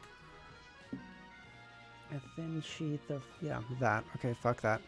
Beneath the skin. At the same time, his face grew dense, pale, fresh granules that made Donna and Denton fall backwards in terror. With this, flesh granules growing on his face, Klein maintained a smile. See this? This is madness. No! Donna and Denton almost lost their minds, stumbling out the door and ran out. After a few steps, they fell to the ground, unable to keep their balance. How terrifying! Denton kept crying. At that moment, they heard the door to room 312 clang shut. Donna gradually calmed down, not daring to look at Gehrman's appearance again. The way Uncle Sparrow looked, the flesh granules that occupied every inch of his face, the way his arms were shriveled and translucent, wasn't much better than the monsters the night before.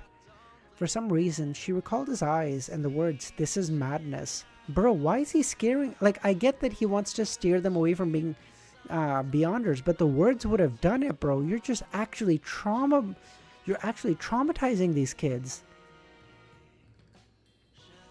Her vision blurred, and she couldn't stop the tears from her rolling down her face. Donna, what's the matter with you? Denton was so frightened by her reaction. Donna sobbed, I don't know. I just feel very sad all of a sudden.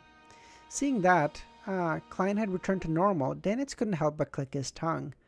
There's no need to scare children like this. They'll have nightmares. Just tell them that potions are dangerous. Just as he finished his sentence, he saw a hard wooden cane covered in blood and dirt fly over. Wash it clean. He's so mean. Dude, Danitz is saying something nice. He's saying something useful. And Clem is like, wash my clothes, bitch. Don't tell me what to do. Danitz reached out to grab the cane as the smile on his face froze. Inside the Hall family's luxurious villa. Oh my god, have they moved to a shittier house? How did we go from the opulent villa of Earl Hall to the Hall family's luxurious mansion? Did they move to a shittier house? What? Why did the description of their house get downgraded? Audrey stood behind the white and gold railings on the second floor, watching the servants on the first floor come and go, bustling with activity. According to the customs of the Lone Kingdom, the nobles with fiefs would leave Backland 1 week after the New Year's ball, and they would return to their own fiefs, where they would enjoy a pleasant life in the countryside or in a castle. In June, they would return to the capital, where they would socialize day after day. Of course, a banker with actual power and wealth like Earl Hall definitely needed to make trips between the two places to handle many matters. Audrey became poor. Oh shit, it's all over. It's Gojo-over, dude. Oh my god. However, moving wasn't an easy task. Many things had to be tidied up beforehand. Some of the servants would bring them back to the manor or castle. Only after everything was ready would the masters begin their journey. I have a feeling Audrey's older brother, who's racist, is the one who makes them call them masters. After this tarot gathering ends, I should be sitting in a steam train back to East Chester County. I hope that vampire gentlemen really can get the fruit of the Tree of Elders and the blood of the Mirror Dragons, so that I can become a psychiatrist before leaving Backland. Has Audrey already fully digested her potion? I don't remember this. Just then, Lady Catelyn came over and asked with a smile, "Penny for your thought, my dear? Well, you're already an adult. When you get back to Backland in June, you'll be able to find something to do. Do you have any plans?" Audrey didn't think further and directly replied, "Mother, I wish to join the church's charity organizations. I want to get to know this world better," she added in her heart.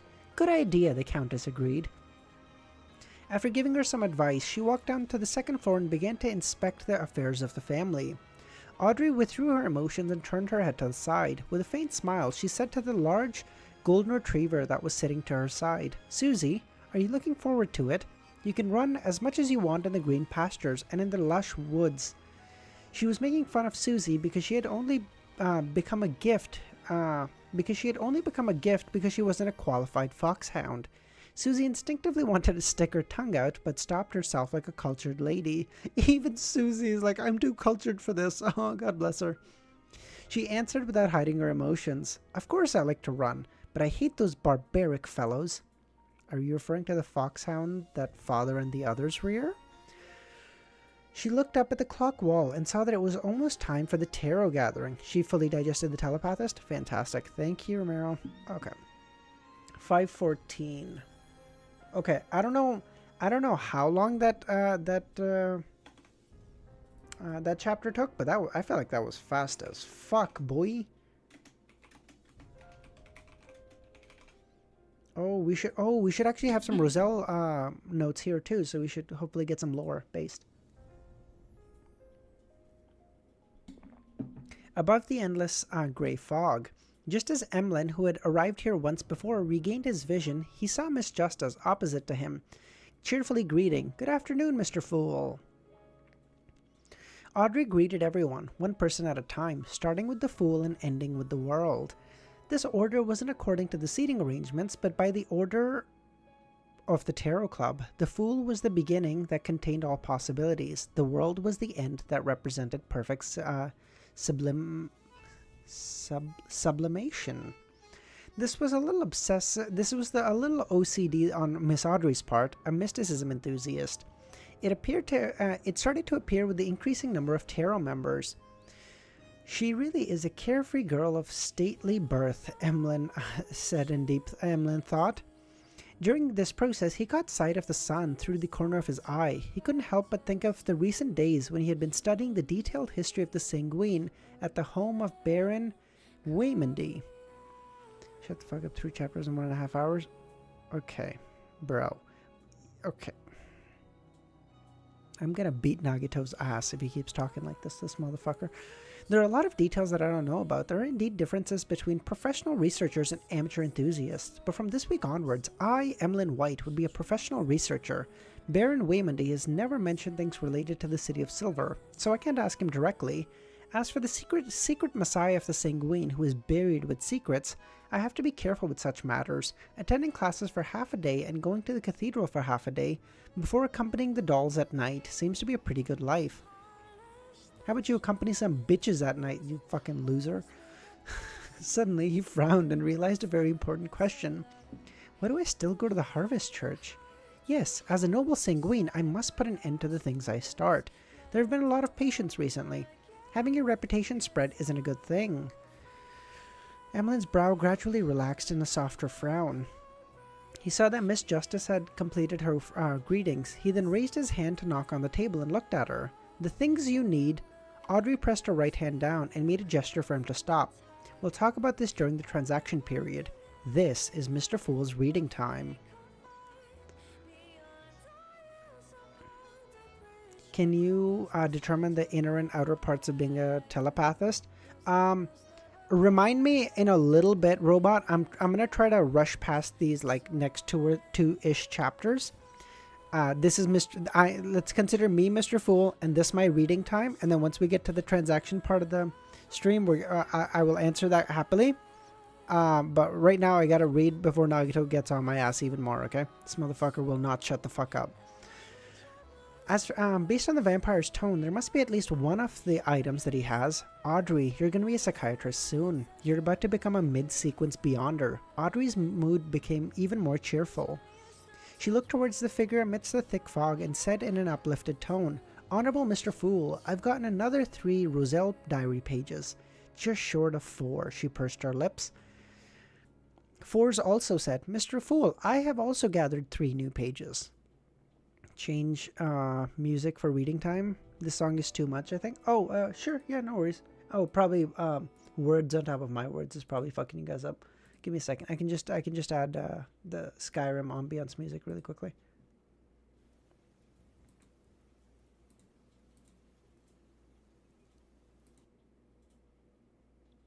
Six pages, boy. True. Okay. Yeah, no worries. I get it, username. I have a similar thing too. Okay. She was also full of anticipation for this tarot gathering because her second apprentice potion had been digested much faster than expected. The dormant dangers had already been completely eliminated the day before yesterday. Bro, someone has to do this so you don't spend the entire stream talking with chat. But that would be a fun stream, no Nuggets? Oh god, we can just talk. Everything doesn't have to be so transactional. Okay. Derrico immediately followed. Honorable Mr. Fool, I've copied some Legends of the Ancient Gods. Holy shit, we're gonna get so much lore this next couple of streams. What the fuck? Then he said to the Hanged Man, I've also tabulated the list of monsters around the area. He really is a good child who doesn't need anyone to remind him, Klein sighed with emotion. Seriously, he hasn't improved at all. Even though this will lower the difficulty of me obtaining benefits, it also conceals the risk of me losing resources from the City of Silver. Exposure is a problem that requires constant vigilance, Alger shook his head. Roselle's diary and the legends of the ancient ghosts soon appeared in the palm of Klein's hand. He skimmed through it quickly and found that 2 of the 6 pages were repetitions of the past. Okay, so we still have 4 new pages. For example, one of Miss Justice's contribution pages matched a page which the Hanged Man handed over last year.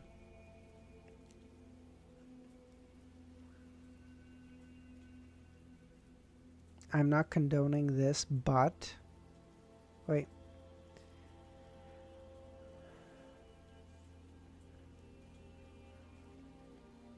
No. Okay. The remaining 4 pages didn't contain very valuable information. Are you fucking kidding me? I got so ready for notes and the 4 pages don't contain any valuable information, Roselle's a fucking scam artist, bro.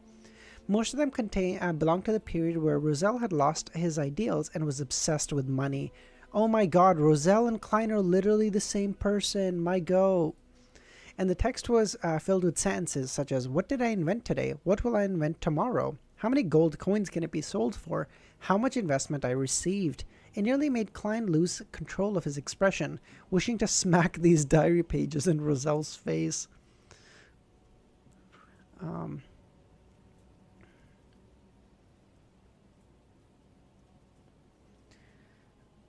Yeah, yes.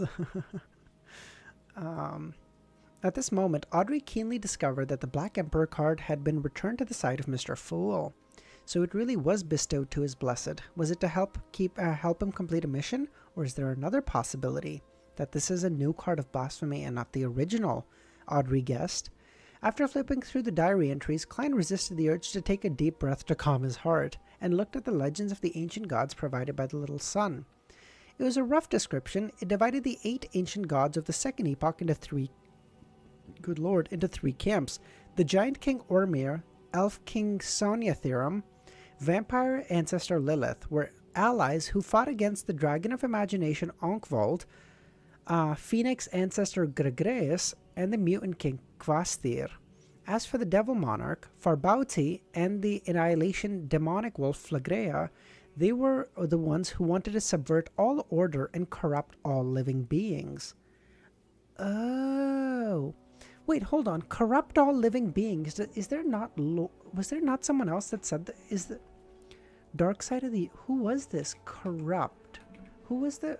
Wait, no, that was the true creator, right? I feel like that was one of the things that Mr. A said during his ritual. Am I making this up? The god that wanted to corrupt the entire universe or some bullshit. What the fuck was it? Should be independent.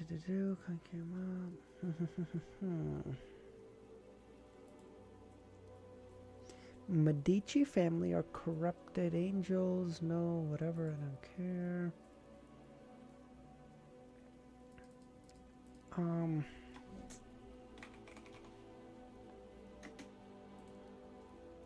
Hold on. Astral world. Right. Okay, look at the... Okay. Sorry. Okay.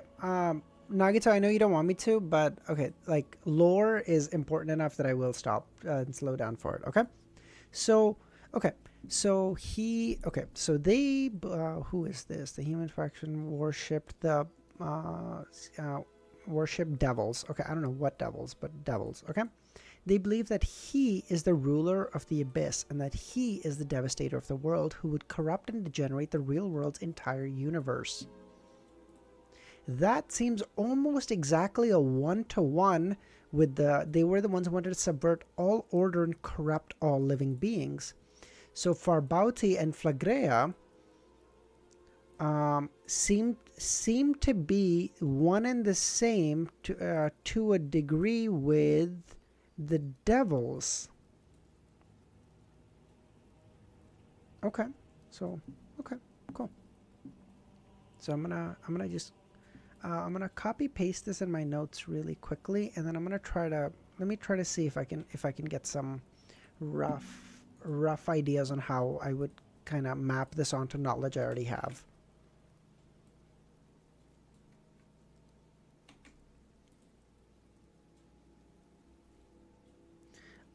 Devil Monarch Farbauti. Oh, Devil Monarch. Oh, oh, hold on. So, do I know the Devil Pathway? The Devil Pathway sequence 0 is Abyss, right? Do I have this right? Am I remembering that right? Criminal Pathway sequence 0 is Abyss. Okay.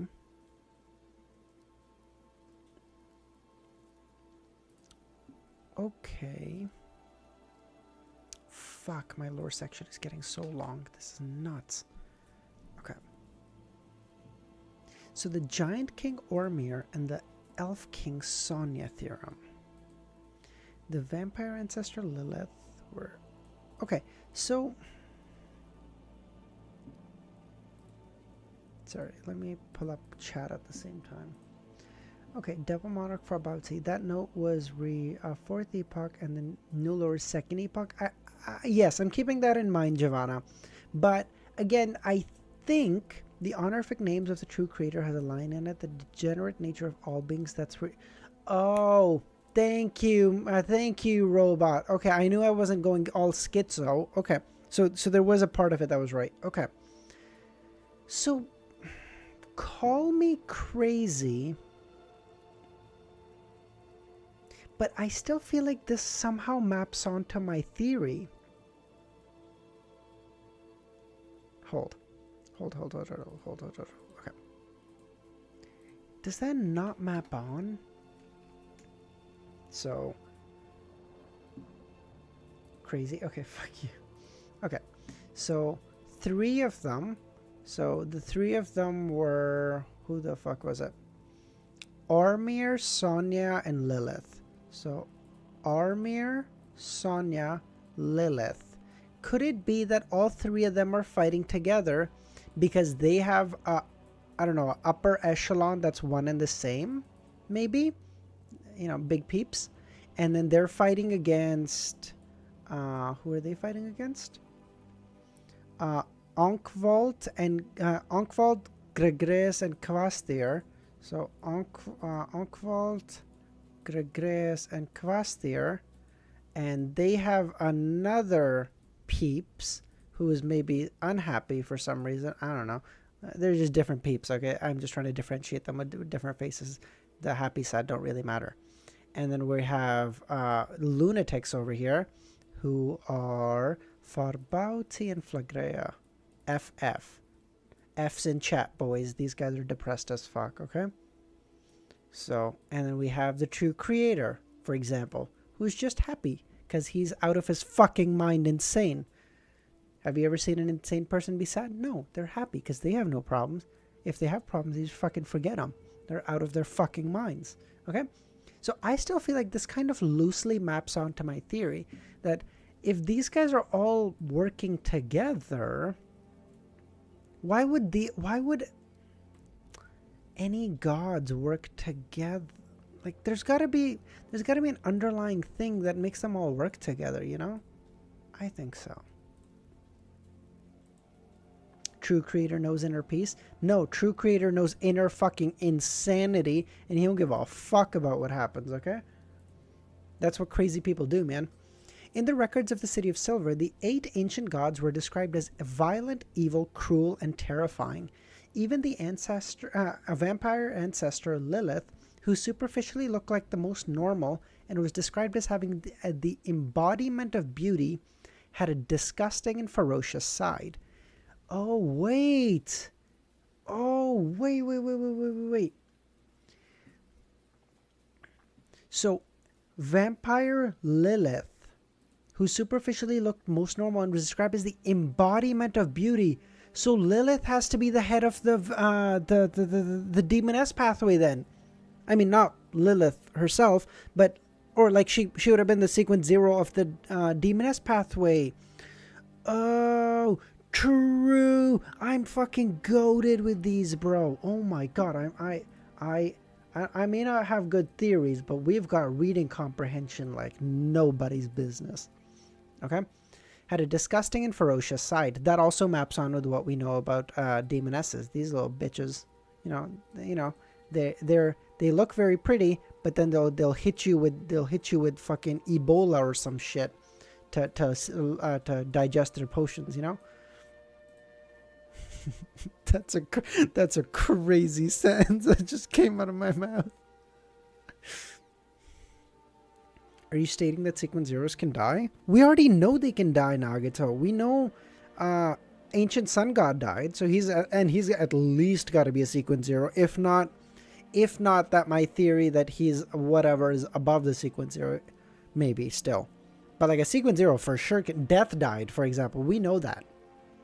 There's no problem. Sequence 0's died. What? So yeah, exactly. Death died. How does that even work? How does death die? Divine it? Yeah, sure. Fuck it. Why not? Hold on.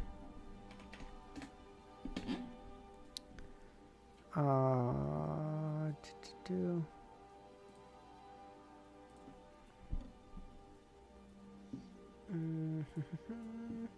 Okay.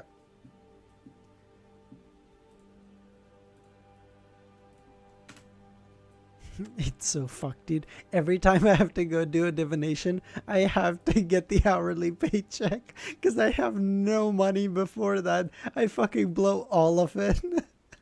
This is so fucked. Okay. The new information presented in chapter 550. What the fuck is it? No, not 550. Hold on. What chapter is this? Someone tell me. 514. Okay. The new information presented in chapter 514 confirms my theory that there is something that stands above sequence zeros. True! The heavens have confirmed it! Oh my god! Let's go gambling, baby! What the fuck? Alright, let's keep reading. I'm sorry. We're wasting so much time. We're getting through like 5 chapters today in stream. Oh my god. Let's go. Yes. Yes. I will add that to my theory section. For instance, she would manifest into a mountain range of flesh. What the fuck? On top of it grew all kinds of reproductive organs as they spewed out black, thick fog while constantly producing all sorts of strange creatures. All powerhouses who approached her would be overwhelmed by the desire to mate and reproduce. Oh, she's actually sequence zero. She's actually sequence zero of the demoness pathway. Are you telling me all vampires are inherently of the demoness pathway? Bro, as if Emlyn didn't have enough to be made fun of, this poor bastard. No wonder he loves all those dolls. Oh my god. He's reconnecting to his inner self. True. Oh, it all clicks. It all clicks. I was talking about Lilith being a sequence zero demoness. Yeah, I agree. Yeah, I think... yeah. What? That was my theory. What are we talking about, Nagitsa? We agree. And he's still a he? Yeah, but they might be different, you know? I mean, maybe sanguines are somehow inherently... As people who... sorry, let me add some of that to my theory. Hold on.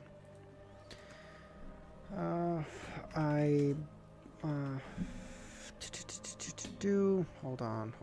I'm gonna just toss this over here so I can reference this really quickly.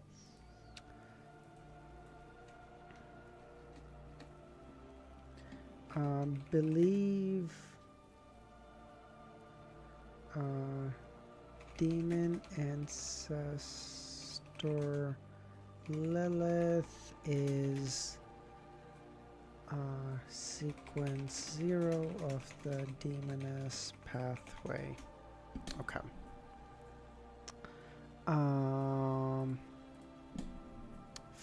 Chapter 514. Okay. Let's keep going. I'm sorry. We're wasting a lot of time today. And all the living beings who saw this scene, other than the other ancient gods, would lose their mind without exception or mutate on the spot, while others became crazy. The records of the City of Silver originated from the ancient texts of the Giant King's court. Of course, that was also what they claimed. So it seems in my mind that the Demoness pathway and the Abyss pathway, the Primordial Demoness pathway and the Abyss pathway go up to meet a... like the sequence zeros of them have a super god... something above them that's one thing.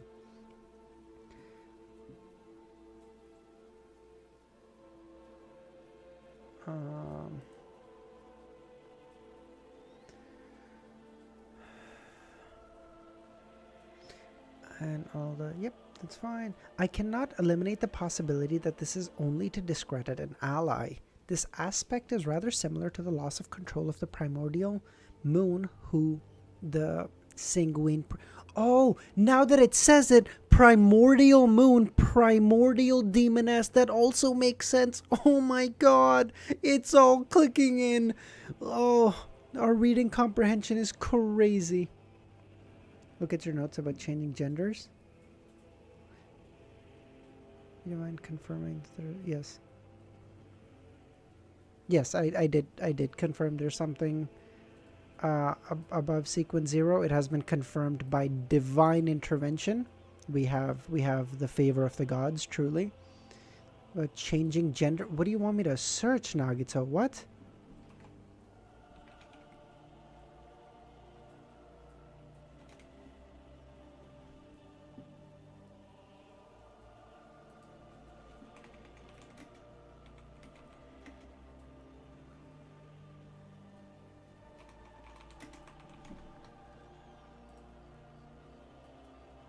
Listen, and hear me out, okay?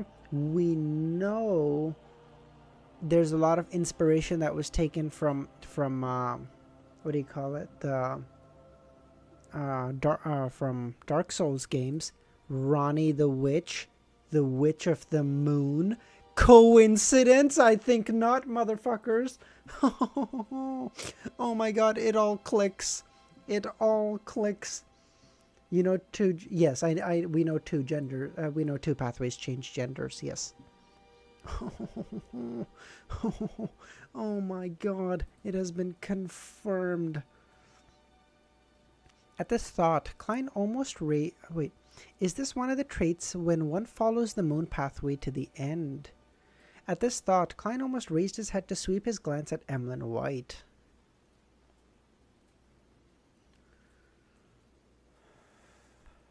LOTM was before Elden Ring? It don't matter, baby girl. It don't matter. As long as it fits my delusions, it was meant to be. If it doesn't fit my delusions, it is, of course, interference. If it fits my delusions, it is, of course, divine intervention. It is simple.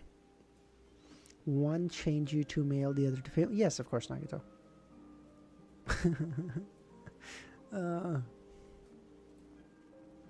In the legends of the City of Silver, the vampire ancestor Lilith really did control the Crimson Moon. As long as she wanted, she could make the blood moon appear every day for the next 365 days a year, allowing the negative energy to rampage through the lands and the spirit world to interact with reality for an extended period of time, releasing countless unspeakable monsters and evil spirits.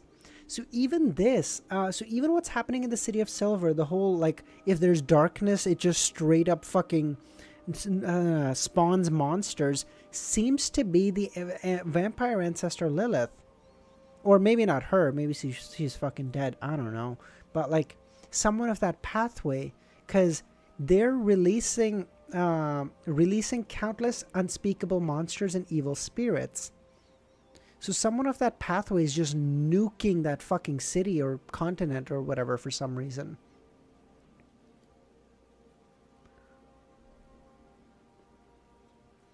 This is the power of a deity. I wonder what the difference is between the ancient gods and the current true gods. Why do all of them look like evil gods? In the legends of the Sanguine, Lilith isn't like that. One of them is lying between the two of them. Or could it be that there was a change midway, from the one recorded in the City of Silver to the one recorded in the Legends of the Sanguine? Klein looked away and made note of the details. I'm just gonna copy this entire fucking portion into my notes. I don't even fucking know what's important anymore. Who even knows? You know, maybe all of it's important. Maybe none of it's even real. Maybe this is all a delusion. Who even knows? This bitch will have you just, or, you know, Lord of the Mysteries will just have you actually doubting reality. You know, this is the whole Rene Descartes, I think therefore I am discussion we're having here. The Sanguine have not heard from Lilith from in a long time, until they just heard from her very recently to at least the old fucking guy said he did. The guy who sent Emlyn to join the tarot club. I don't remember the old guy's name. You may begin, the fool said. With her eyes bright, Audrey looked at Emlyn and said, Mr. Moon, do you have news of the fruit of the Tree of Elders and the blood of a mirror dragon? What is the Everknight's current honorific name? I'm supposed to know this? I mean, it's in my notes probably, but I don't remember. Emlyn nodded his chin and said, a total of 750 pounds. Just pay this amount and they will be yours. And of course, my payment of 100 pounds. Deal? Audrey didn't bother haggling. I hope that the deal will be completed today or tomorrow. No problem. Emlyn, who was about to make 100 pounds, couldn't refuse. Awesome. At that moment, Alger turned his head to look at Mr. Vampire. Do you still want the inheritance of the Sanguine Baron? 4,500 pounds. That's the best price I managed to get for you. In fact, the pirate was willing to give it up for 3,200. Emlyn's expression twisted. If it's only 1,000 pounds, I'll definitely take it, but... Although their family members were pretty good apothecaries and doctors with a modest annual income that allowed them to save a fortune, Emlyn hadn't been able to save up any money since he had been infatuated with dolls. Look at your life, loser. Think about your actions. Get your life together, Emlyn. What the fuck? From time to time, he would order custom dolls. Even if the 100 pounds, which he hadn't received yet, was counted, his personal savings didn't even reach 500 pounds, of which 150 had been contributed by the detective. Bro, Emlyn, what are we doing? I'll think about it. Again, Emlyn said with difficulty, suddenly feeling that he had to find a quick way to save up money. This fellow, Emlyn, just made the sound of poverty, Klein happily quipped. Being friends with the vampire in reality, Klein had heard him mention that over the years he had spent more than 7,000 pounds on dolls. Ramiro, what? I think each pound you said is like $100. This motherfucker spent 700 grand on dolls? Bro, you deserve to be under the fucking church. What are we doing? He's a menace to society. Oh, not even including the fact that he lives on blood. He's a menace to society. Put him under the church, bro. Fuck him. You know what? Fuck the ingredients. We can't trust this guy. In reality, this is insane. No problem. The hanged man didn't press any further. He turned to Audrey and said, My fair lady, the artisan has completed the work and obtained a rather mystical item. It allows you to change your appearance while also providing you with 3 Beyonder powers: flame controlling, damage transfer, and danger intuition. It improves your balance and agility. Dude, that fucking thing has got to be so powerful. What? It improves, it's a silver mask, but it can also be a hat or an earring. It can change its appearance and you can name it. Of course, it also has minor flaws. While you wear it, your emotions will be amplified and you must learn how to control yourself. The cost is 5,500 pounds. Oh. At this point, the hanged man chuckled and said to the world, the Beyonder characteristic you provided earns you 4,500 pounds, and the artisan workmanship is 1,000 pounds.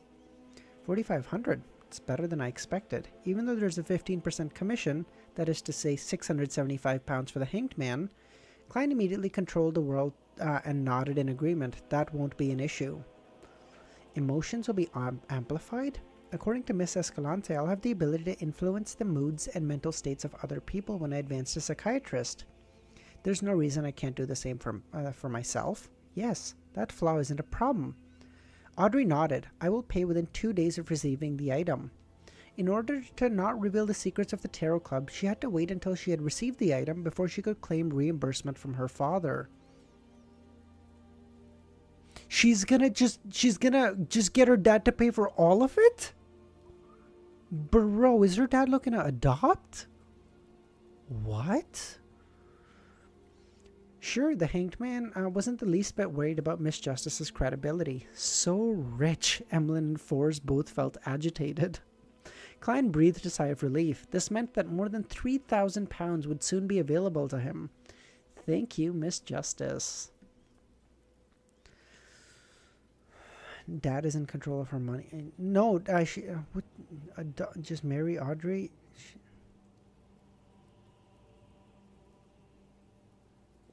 You tried before me. Yes, but I'm very convincing, Nagato. I really think if her father got to know me, I'd have a chance. Okay, at this point, I think we're gonna get to 516 and stop there. There's no fucking chance we're getting to 519, because I have to wake up at like 9. I have to go get something fixed on my car at like 10ish tomorrow. By the way, we'll have a stream normal time tomorrow, 11 in like 10 hours. Marry the father. Actually, true. Marry the father. Change the will. Kill him in his sleep. Have all the money available right away. True username. Oh my god. Based. Okay. Frankly speaking, although Aldra had predicted that Miss Justice wouldn't bargain, the fact that the mystical item was indeed worth about £5,500, he still felt a strong sense of discomfort over such actions. It felt like, after all the hard work he had put into making a killing, the money he earned wasn't even more than her pocket money. True. £675, split from the underworld. Should I just say that you're at 4 chapters in 2 hours? Okay, listen. By the end of this, I will read 6 chapters within like 2.5, maybe 3 hours, okay? Now, that's worse than usual. True, no doubt, okay? But you also have to realize this stream was so much more chatty than normal. You have to give me that. It's not like I was just reading slower. Like, we've just been talking a lot more. And that's okay. Mind you, I'm totally okay with this. I got no issues, okay? We're chilling. We're having a great time. £675 from the world, and the artisan fee is only £600. I'll net a profit of £400. I've made a total of £1,075 in this transaction. But the world isn't a simple figure. He has a great deal of beyonder characteristics and potion formulas, and is involved in a great number of events. He's in the know of relatively important information. It's not worth to get into a conflict with him for over a couple £100. Otherwise, I would have pushed the price of his characteristic to below £4,000. The hanged man thought wistfully. Why are you explaining yourself? I do get his concern. Like, I get it. Like, my general pace has been very steady for, like, I've been streaming for like a long time now. Like, I literally can't go any faster than 3 chapters an hour. Unless the chapters just get really short, I can't do faster than that. So, like, I do get it. But part of it is also, like, you know, sometimes we're going to have a stream that's a little bit more chatty and a little bit less reading, and that's okay. As the fool rejoiced at the prospect of receiving £3,825, Derek looked at the lady across from him and said earnestly, "Miss Magician, your spirit eater's stomach pouch is ready." "Excellent." Fours heaved a sigh of relief. "I'll pay you £300 in cash to Mr. Hanged Man." Upon hearing this, Alger's spirit was also lifted. He hurriedly requested the fool sitting at the end of the table for a permission to conjure the formula. A few seconds later, he wrote the Solar High Priest formula onto the yellowish-brown goatskin parchment in front of him. Wait. The Solar High Priest formula? What? Oh, he's going to give the Solar High Priest to the Sun. The Sun is going to give the formula to Force. Force is going to give the money to Alger. Oh, I see. Sorry. I just had to think through that for a second. I'm sorry. Sequence 7, Solar High Priest. Main ingredients. I'm not reading all that bullshit. A lot of ingredients. Okay, fuck them. Although Klein didn't deliberately pry into the potion formula, the contents of which was conjured thanks to him was still reflected in his mind. As long as he was willing to use dream divination to recall, he would immediately get the corresponding knowledge. He couldn't help but exclaim, "Indeed, being a platform is most profitable." This is what Mark Zuckerberg says every morning he wakes up. He's like, "Oh, being a platform is so profitable. I just woke up and I made $70 million last night." Derek received the piece of parchment expectantly, glancing at it with relief and excitement. Then he conjured the list of monsters which was found in the area surrounding the City of Silver, letting the hanged man pick out the ingredients that would be used to level the difference in prices. Alger calmly and carefully checked the list, gaining a precise understanding of the situation around the City of Silver. After that, he selected 3 ingredients that he knew had buyers and prices. After that, I'll be able to sell them within 2 days, earning me about £1,000. Counting the £300 from Miss Magician and the £1,075 from before, I'll have enough money for the dragon-eyed sea condor eyeballs.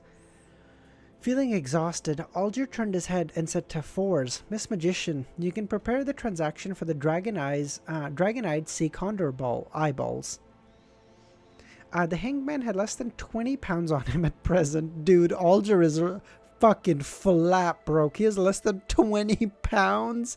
Holy shit. And even after the artisan fees he had paid in advance was borrowed thanks to his wide network of contacts, however, by the end of the transaction, his cash assets would reach £2,375, sufficient enough to cover the £2,000 needed for the main ingredient. Bro's on crumbs. Actually, dude, I thought Klein was poor when he said he had like $100 to his name. £20? Bro, even convert into dollars. He ain't got money, bro. You need to step your shit up, Alder. You're a captain? Like, this motherfucker could get the tiniest hole in his ship and he couldn't afford to fix it. He's like, the wood will have to wait. I can't afford the lumber right now. Broke bitch. Forrest thought about the loss she had suffered last week at the hands of the hanged man and responded, feeling slight grievance. All right.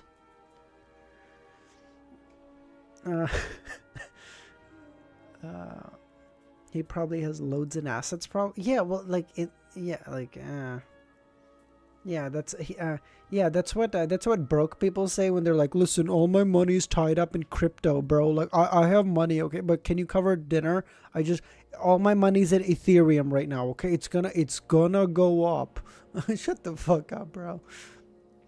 For her, how much this deal would eventually earn her would depend on her teacher, Dorian Gray. She wouldn't earn anything beyond what he was willing to share with her. Bro, gotta mortgage that ship.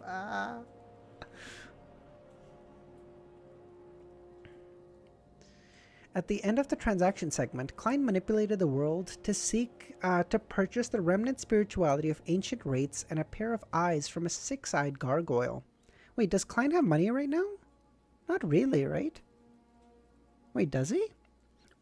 Oh yeah, because he just got like almost £4,000 from that, obviously. Oh right, yeah, of course. Now he has money, right? As for the sale or process of making the Murloc bladder into a mystical item, he temporarily didn't do it through the Tarot Club. He wished to use it as a catalyst to expand his social connections and resource channels at sea. After the tarot gathering, today, Miss Justice will finish gathering her Psychiatrist potion ingredients, and the same is true for Miss Magician's Trickmaster potion. Now that the little son has the formula, he can finally work towards Sequence 7. He's one step closer to providing me with a way to remove the mental corruption inside of a Beyonder characteristic. I'm so curious, does no one in the City of Silver go, hey, should we be concerned that this fucking kid who joined not that long ago is going up a sequence no one has access to and keeps moving up in sequences like faster than anyone we've seen? Maybe not faster than anyone we've seen because they know the acting method, but like, hey, this motherfucker's moving up rapidly and he has access to a sequence no one else seems to know. What the fuck is up with this kid? And like, no one's at all worried. They're like, maybe? I bet that Alger broke his ship at least a couple times to get money from the church. True.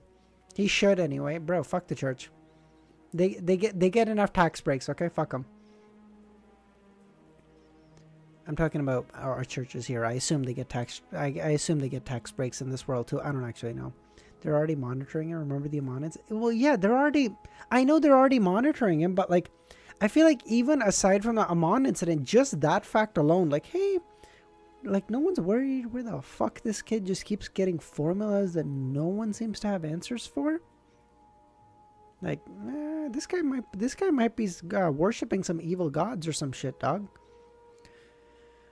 Mr. Hangman is about to receive one of the main ingredients of the Wind Blast, so there's only one last obstacle before he becomes Sequence 6.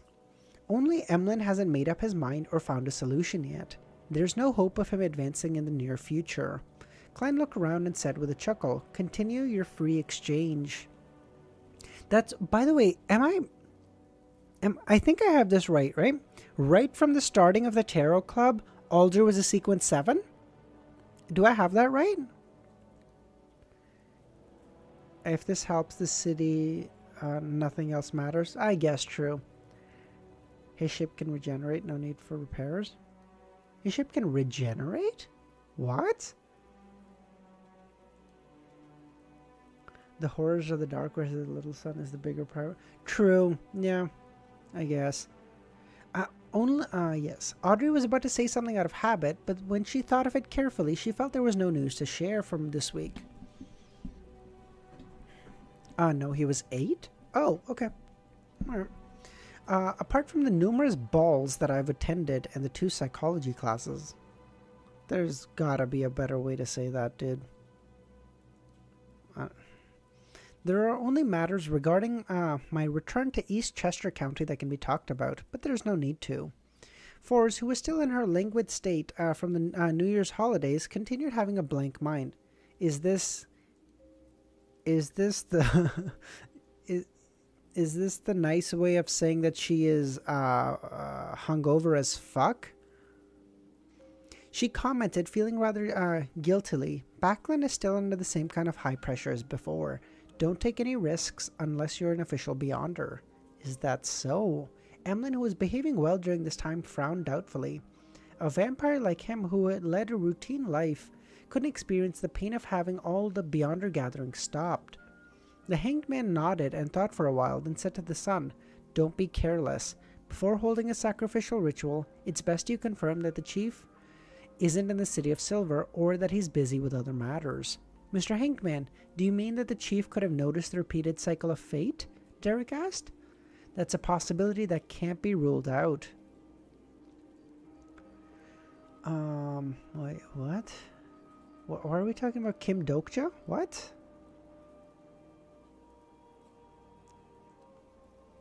Who? What?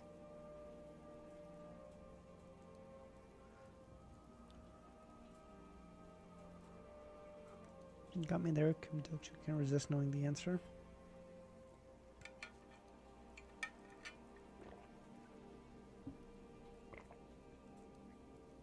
This chapter number may definitely not be right. No, it's definitely not right. Hold on.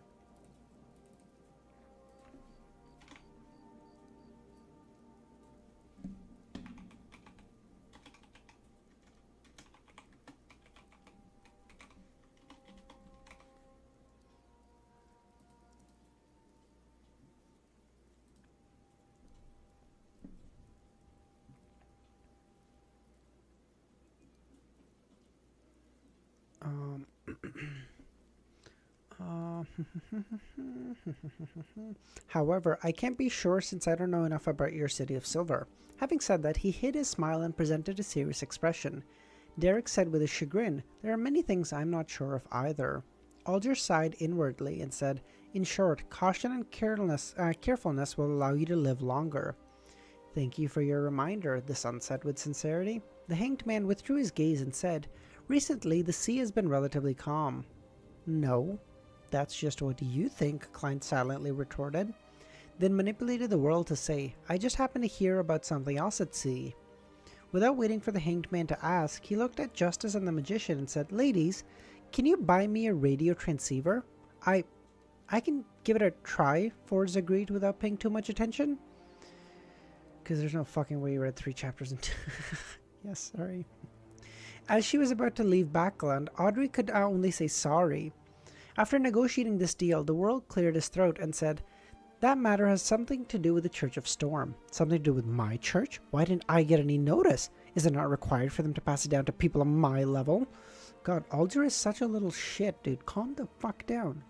On a need-to-know basis, bitch.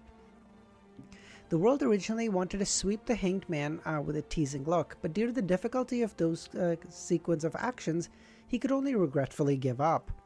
He said, "An old custom in Bancy Harbour was revived. Some of the inhabitants became heretics, and even a bishop of the Church of Storm was corrupted. I heard that the matter has been resolved, but quite a number of people died." Bancy Harbour. Alger recalled the situation and explained to Miss Justice and the others who were confused. There's a custom of living sacrifices there, and the target is an evil spirit called a god of weather. Overseas, in the southern continent, there are a number of such evil spirits.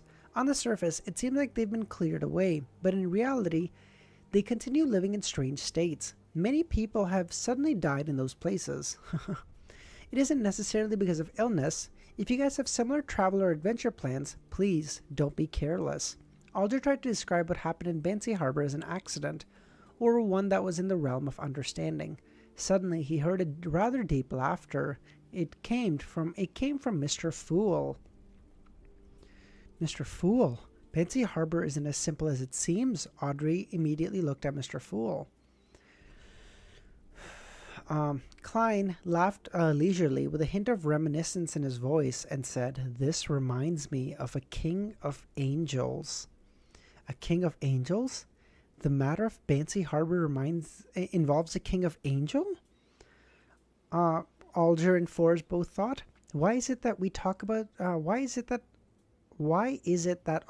about at the Tarot Club is the descent of the true creator, the awakening of the primordial demoness, and the reappearance of King of Angels? I'm only a sequence 9, Force thought. I know. Klein is actually being helpful. Emlyn, on the other hand, felt a baffling sense of excitement, having found another reason for why his ancestor had gotten him to pray to the Fool. As expected, this is a gathering of messiahs in preparation for the apocalypse. We are the chosen ones. The chosen one, who will gradually face evil existences such as the King of Angels, the primordial demoness, the true creator, and so on. Emlyn had an impulse to immediately agree to the deal proposed by the hanged man, but the fact that he had no money had ruthlessly crushed the fantasy in his mind. And what the fuck were you gonna do, Emlyn? I feel like Emlyn's fighting abilities are like equivalent to Klein at a sequence 9. Which King of Angel will it be? In a rare occasion, Derek joined in the conversation with Miss Justice and the rest. A King of Angel? What secret is Bancy Harbour hiding? Alger wanted to ask. Seeing that Mr. Fool didn't plan on continuing, Audrey couldn't help but ask, "Honorable Mr. Fool, which King of Angels is it?" Klein laughed and said, "Medici, the one who established the Rose Redemption. His descendants live in Bincy." Bincy? Audrey asked. "That's the old name of Bancy," Alger replied. He could no longer imagine the truth behind this matter. He only knew that the unforeseen events at Bancy Harbour might not be over yet, that the danger could devour people remained lurking in the shadows. He didn't know much about the phrase Rose Redemption, only knowing that it was something to do with the Temple of the True Creator and the Angel of Fate, Ouroboros, but was unable to confirm what exactly it represented. Everyone's internal lore of the situation is so colorful. Yeah, exactly. In short, the level of this matter is way beyond my imagination. Alger looked at the end of the table, and suddenly thoughts flashed in his mind that Mr. Fool really did know the 8 Kings of Angels, and that he knew many secrets. At that moment, he thought of something. Just last week at the gathering, Miss Justice had inquired about the other Kings of Angels, and Mr. Fool's answer was that we will come into contact with them in the future. And just a week later, we really have come into contact with a King of Angel. Mr. Fool had foreseen this. Alger's pupils shrank. Dude, we were talking about this during the Mr. Fool farted video. Dude, Alger's ability to overthink is crazy. It might actually surpass even Audrey's at this point. What the fuck? He's like, oh my god, he foresaw everything.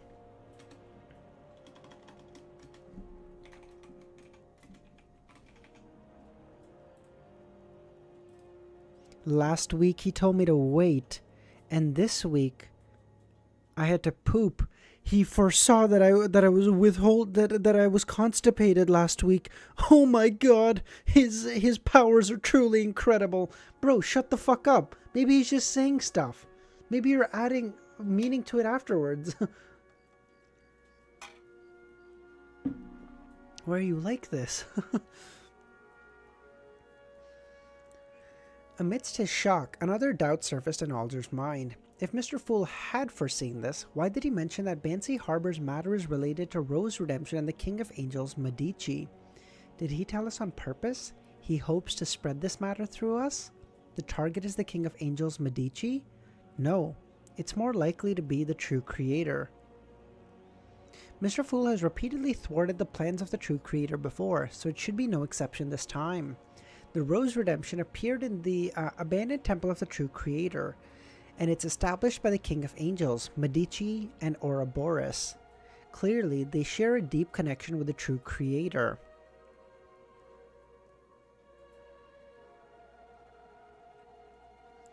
Peak shitposting, actually. Banshee Harbor only has Church of Storms, so the person Mr. Fool is really informing is me. Alger vaguely understood something, and then he became acutely aware of another problem. The last time the world mentioned that something major was about to happen in Backland, it was immediately confirmed by Mr. Fool, and it later involved the awakening of the primordial demoness and the descent of the true creator. This time, the abnormality at Banshee Harbor also received a response from Mr. Fool. He revealed the secret hidden in ancient Banshee has brought the Rose Redemption and the King of Angels to the forefront. Isn't all this too coincidental? Klein is almost at Buggy's level. True, Marshall Kit Kat. Oh my god, I hadn't thought of that. Clown, Klein, coincidence? I think not. Whenever I can, I really do need to add the coincidence, I think not emoji. I think I say that phrase too much to not have it at this point. It's crazy.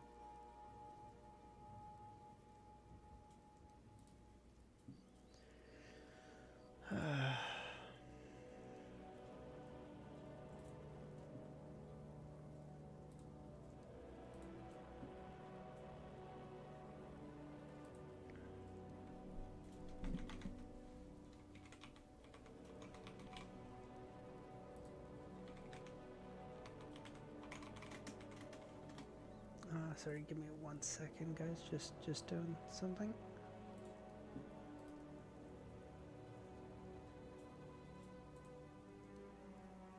Oh, we sent 5 billion Germanar. Thank you for that. I don't know what I would do without it.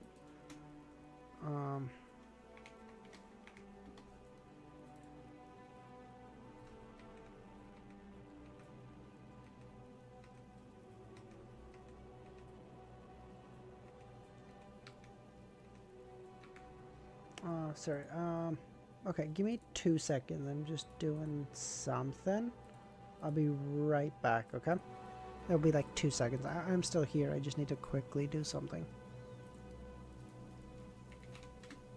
Something just came up. What is 5 billion, by the way, Nagato? Just so I know. What is that? If it's more than 20, I'm going to be really ticked.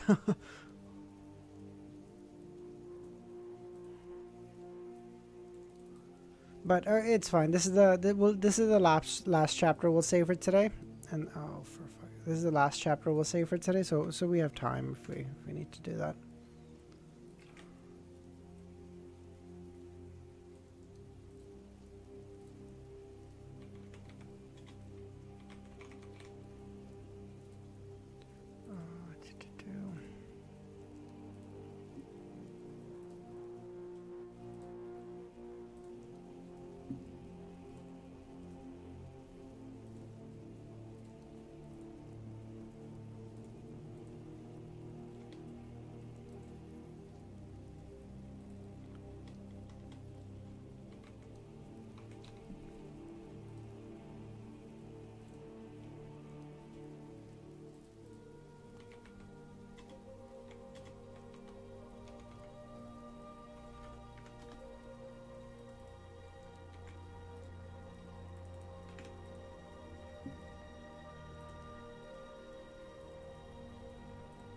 Okay. Okay. Sorry about the wait there. Okay, we're back. We're back. Okay. For anyone wondering what I was doing, I was adding the Koinky Dink emoji. So if you're a member, or if you refresh the page, you should have it now. Yes, that was vitally important that I do that right now. Otherwise, I was gonna forget. Okay. Okay. The news provided by the world previously had to do with Backland, and this time, for the first time, it involves the sea. Furthermore, Mr. Fool had mentioned last week that his blessed had been forced to leave Backland because of the Great Smog. They match perfectly. So the world is actually Mr. Fool's blessed? No. He should be representative among all his blessed in the Tarot Club. He's to do things that Mr. Fool finds inconvenient. Of course, through this gathering, the Blessed will also trade goods and knowledge in order to advance himself. This is also considered a form of Mr. Fool's nurturing of him. On careful thought, this theory is probably correct. At least, the world has never collected Roselle's diary in exchange for knowledge or intelligence from Mr. Fool. As his Blessed, it's his duty, so he's probably submitted them in private. From this conclusion, some deliberate questions or contradictions on the world's part are meant to conceal his identity as a Blessed.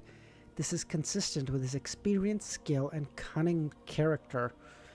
Bro, overthinker much? I mean, in theory, this... in fairness, this theory does actually fully track with the information he has, so, like, good for him. But, yeah, still overthinking it, bro.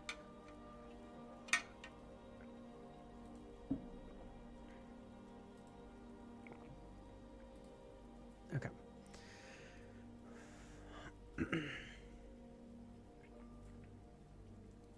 In addition to this hidden attempt to awaken as he slowly lifts his seal, Mr. Fool holds the tarot gathering to use us to infer the certain events. This is evident from the composition of the members: a high noble, a beyonder at the bishop level of a church, a survivor of the forsaken land of God, a student of the Abraham family, an adult vampire.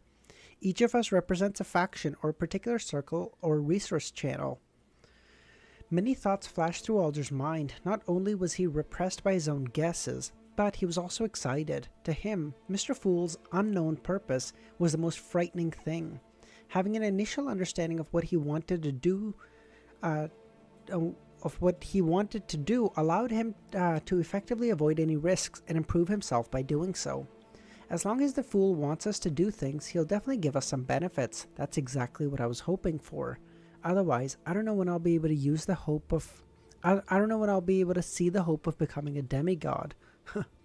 The world, you definitely didn't expect that I would see through your disguise.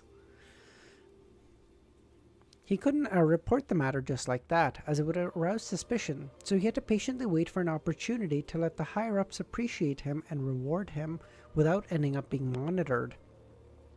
Alder could tell that Mr. Hangman was undergoing a mental exercise, but she didn't expect him to come up with so many guesses in such a short amount of time. And from the words of Mr. Fool, she was delighted to learn that Rose Redemption was a secret organization established by a number of King of Angels, and was also related to the true creator. At the same time, she vaguely sensed that the strangeness of the world. She realized that this member of the organization, who was the most difficult to read, was always involved in some important matters and could always obtain important information. Furthermore, he constantly produced formulas, ingredients, and characteristics, as if he could successfully hunt down a Beyonder within 1 to 2 weeks. He left Backland and went to the sea? Or was it a rumor he heard in Backland? Should I tell this information to the church? Well, Mr. Hangman has a close relationship with the Church of Storm, so it's better for him to do it. Audrey curiously asked, "Honorable Mr. Fool, what's the title of the King of Angels, Medici, or should I say, his pathway?" Klein leaned back and said in a deep chuckle, "Red Priest." Red Priest? What pathway is that? It sounds very similar to the Black Emperor. Could it be another Sequence Zero title? Audrey thought. Red Priest. Derek suddenly muttered the words, realizing there was no corresponding record in the City of Silver's history. Perhaps I haven't read enough, having only received a general education, he thought. Forrest and Emlyn listened as if they were listening to a story they were equally interested in with similar information. The problem is that I can't brag about it or write it into my novels. Oh, Forrest thought. Mr. Hankman will continue to report it to his superiors. Let's hope he doesn't delay too long. With his shrewdness, he may have already figured out some of the problems regarding the world and has grasped the relationship between him and the Fool. Fortunately, I've deliberately set up Mr. World to be Sherlock Moriarty for a long time, giving him the identity of a blessed. Mr. Hankman can at best detect it up to that point. I already did Nagito.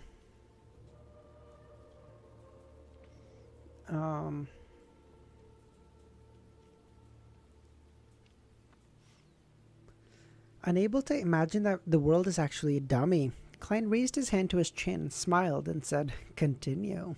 Seeing that Mr. Fool was no longer talking about the subject, Emlyn, who had freed himself from his emotions as a messiah, began to face the difficult problem of reality. That was his lack of money. Regardless, he had never considered selling off his dolls. He only told himself that he needed to be frugal in the future, and only after half a year or a year could he get himself a new doll, or he could buy a new set of clothes for the dolls he already had. Bro, let go of the dolls. Become stronger. You can then buy dolls when you have money in the future. In addition, the only way he could think of making money was to sell some potions that had a miraculous effect, and that could easily bring hidden danger to his clansmen in Backland. This is an arrangement by the ancestor. Logically speaking, Lord Nibs should provide me help. Mr. Fool wishes for me to keep a secret, to be the messiah in the shadows who's burdened with responsibility. I'm not to reveal it on my own accord. After thinking of it for a few seconds, Emlyn pumped himself up and cleared his throat and said, "Everyone, I have a question. Here's the matter. Suppose there's a powerhouse who has arranged for you to investigate something. Although you have successfully obtained the information, you're unable to report it to that person due to certain reasons. Then, how can you continue to get the support from this powerhouse?" Having said this, Emlyn suddenly felt that this act was somewhat shameful. This is us trying to make Romero skip banners and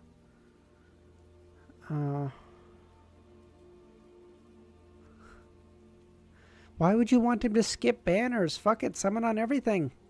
Fuck it, probably works out. This makes me appear like a traitor and a spy. No, I'm doing this for the sake of Sanguine's continuation.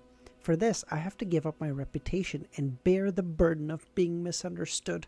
Oh, so he's so... You can get them later? No, fuck that. What's the point of getting new characters later? Why don't I just not get them at that point, Nagito? It's all about having them now. I want it now. And when the truth is revealed, they'll be moved by me. At this moment, Audrey, Forrest, and Derek cast their eyes towards Alger. In their eyes, Mr. Hangman was the most experienced. Klein thought the same. Alger glanced at the moon and chuckled. It's simple, but there are some risks. But you'll have to take some risks. Emlyn subconsciously denied it. It's not me. The Hanged Man continued. Let's assume it's you. You will slowly display a certain level of abnormality in your daily life, allowing that powerhouse to see that you have a problem. He will have two exactly, but they're new and shiny. Thank you, Mikhail. That guy gets it. You will yes. He will have two choices. One is to interrogate you directly, but it will be easy to end up losing a lead for clues. The second is to inadvertently provide you with help so that you can continue investigating more thoroughly and send more people to monitor you. I think the second possibility is more likely. The risk you take is how not to reveal the information you want to hide. That works. In fact, I won't be exposed either. Every tarot gathering, I'll be resting in the Harvest Church, looking normal from the outside. As for the sacrifice of items and the receiving of bestowments, they're things that can be shown to Lord Nibs and the others. It will allow them to guess that I've formed a sort of connection with Mr. Fool. Very well. While I'm studying history, I'll take the initiative to ask Baron Waymondy about the City of Silver. Emlyn's eyes lit up as he had an idea. He then thought of something and turned to the hanged man. Last week, didn't you ask for a way to make everyone on board a ship sleep at the same time? It's very simple. I can provide you a magical anesthetic gas that can effectively spread without any irritating smells. Even on the deck, one will fall unconscious once they catch a whiff of it. Of course, it's best if you choose a windless night, and that the targets are unable to sense danger, and their physiques can't be too strong. Those Beyonders are well known for their physiques in Sequence 9 or the limit. It can also cause deep slumber that lasts for more than 3 hours. The effects will constantly decline after that. £100 a can and an extra £30 for me. The hangman thought about the situation of the sailors on the ghost ship and didn't haggle. Okay. Why did the hangman want everyone to go to bed again? Do we know? What the fuck was he looking to do? Oh, wasn't he looking... Oh, sorry. He was looking to make like a pit stop to grab some ingredients or some shit, right?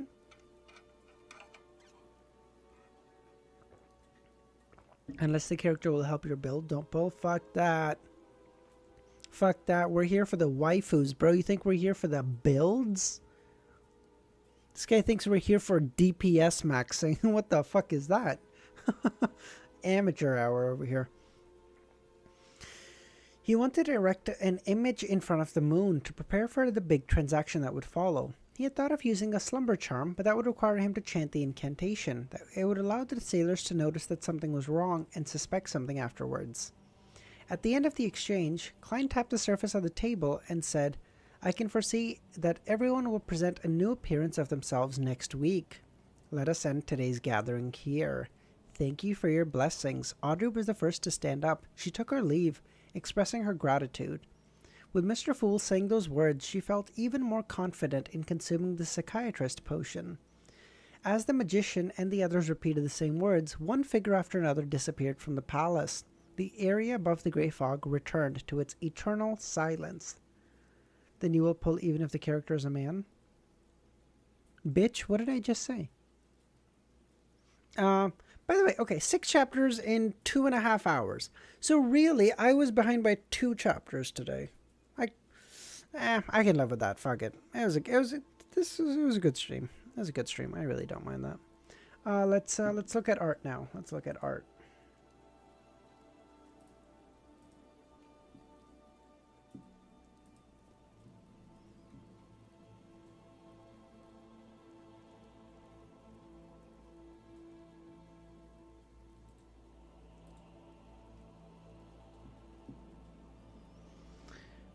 Okay, I need anime girls. Okay, I sleep. All right, thank you, Romero. You have a good night, buddy. I'm just gonna quickly do art, and then I'm gonna go to bed too. I need to finish editing the video, but I'll do it in the morning. I'm too sleepy. I am too scared to look at what Devil said. I will look at it privately.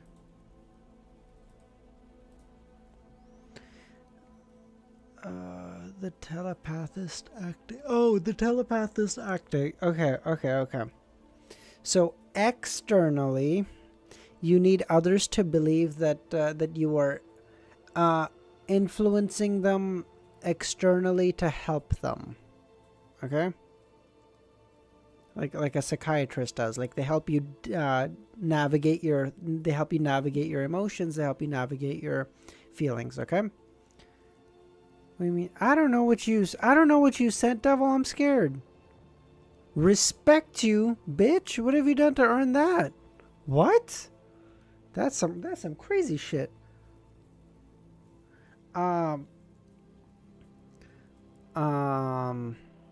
Internally, what would that involve? Internally, maybe that involves something like leading people in a different way without them knowing. Like hey, internally, I've been there for you since day one. True.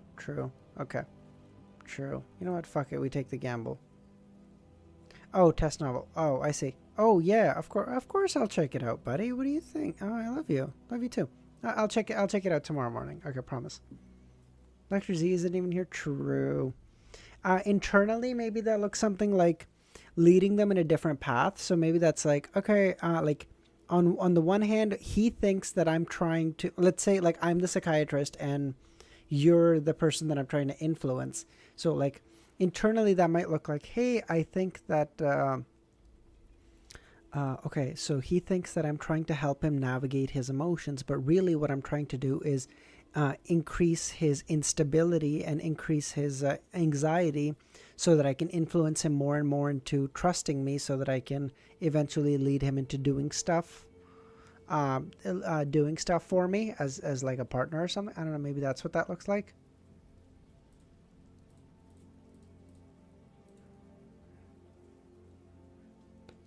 Maybe that's what comes to mind. I don't know if that's right, but that's what comes to mind at least.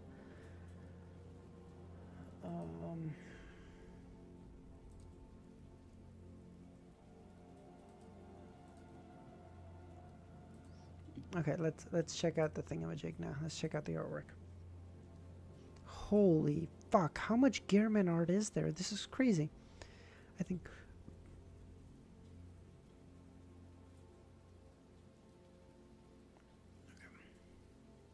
Oh, this is really cool. I really like this. Just standing on a pile of bodies. Where's this from? There's like a similar scene that I'm thinking of, you know?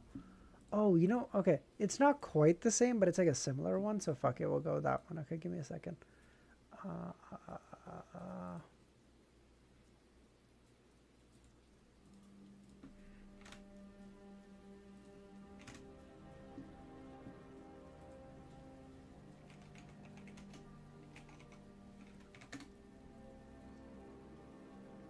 It's like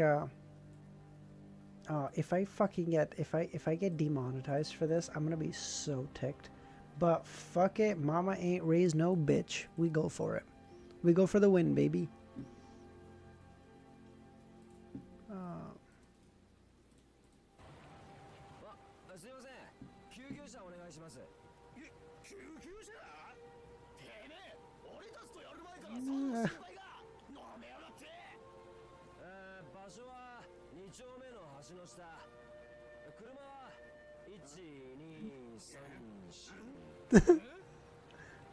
Send 5. That shit is so hard, dude. I love that.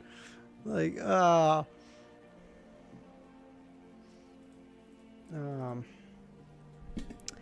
the way, Ramiro, good thing is chapter 3 of Wukong, I don't think it was very long, so you'll get through it pretty quickly. I didn't like chapter 3 very much either, though. This is cool. This is very nice. It's like it's damn near like a mugshot, basically. I like that. Yeah, it seems like just the sort of thing that that Gearman would get into. Bleach was my favorite among the big 3. I think as I get older, One Piece is probably more and more my favorite now. I would still probably put Naruto above. Alright, thanks for popping by, Robot. I appreciate you, buddy. Have a good night or day. I think it's day for you. I think I would still put Naruto above Bleach. I think Bleach is better than Bleach is better than Naruto in reality, but I have such a soft spot for Naruto. It's 9:30. Okay, yeah, fair enough. Robot confirmed that it's Dr. Z alt. Oh, okay. Bye, Dr. Z. Thanks for popping by. Okay. Have a good day at work. You're probably already at work. Never mind. Or yeah. Have a good day at work. Yeah. I think Bleach is better than Naruto, but Naruto has such a soft spot in my heart because it's my first ever anime, right? So I have a soft, like Shippuden. I know, like Shippuden, the whole Ninja War arc was fucking dog shit. Like there were really cool scenes, there were really cool fights and stuff, but man, as a whole, it's a menace to try to think about God. Whereas the Thousand Year Blood War arc was like goated as fuck. Even in the manga that it was being rushed as fuck, it was still goated. So I think Bleach is objectively probably better, but in my subjective opinion, my nostalgia is going to put it higher than Bleach. I never liked Naruto.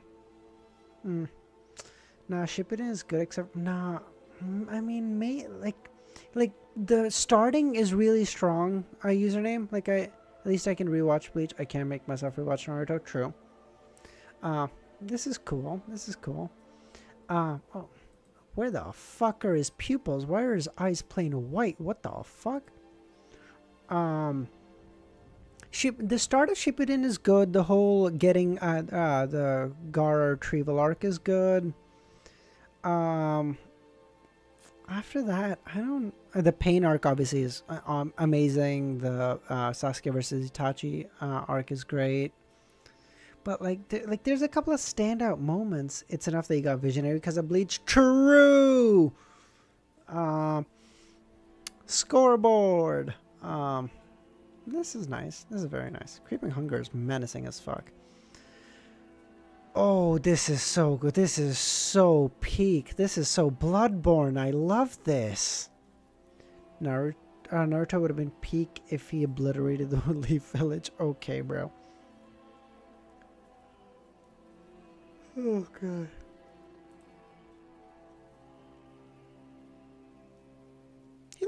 His face looks very feminine here. Am I crazy? Like his face looks unbelievably feminine. Only Naruto character I care about is Itachi. Okay. What about Asuna? What about Kakashi? What about Jiraiya? What about Jiraiya? What about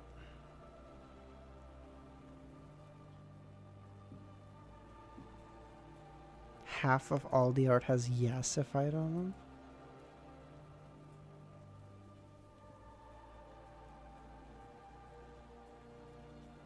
Has them yasified? What is this? Okay, Jiraiya maybe. Jiraiya the guy. Okay, true. It's a bit of a shame. Characters like Rock Lee. True, yeah. Rock Lee is like still one of my favorite characters in Naruto.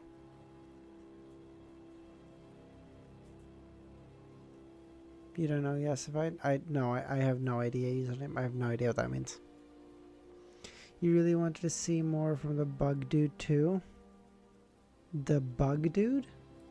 The fuck is the bug dude? From the village. Oh. Fuck. What's his fucking name?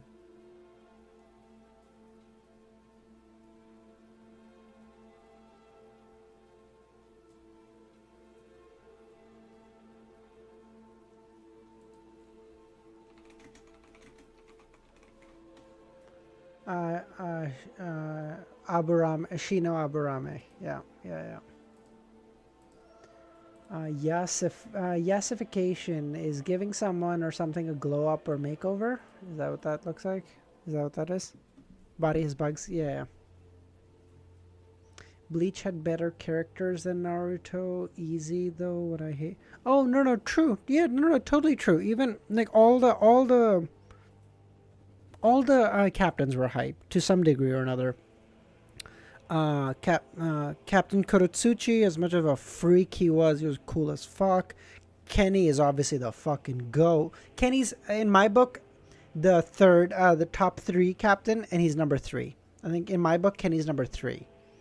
Doesn't this look like kind of like Zangetsu? Oh, that's actually true. This actually does kind of look like Zangetsu. If it hits you at the right angle, it actually does. True. The glasses in particular kind of do it in. Kisuke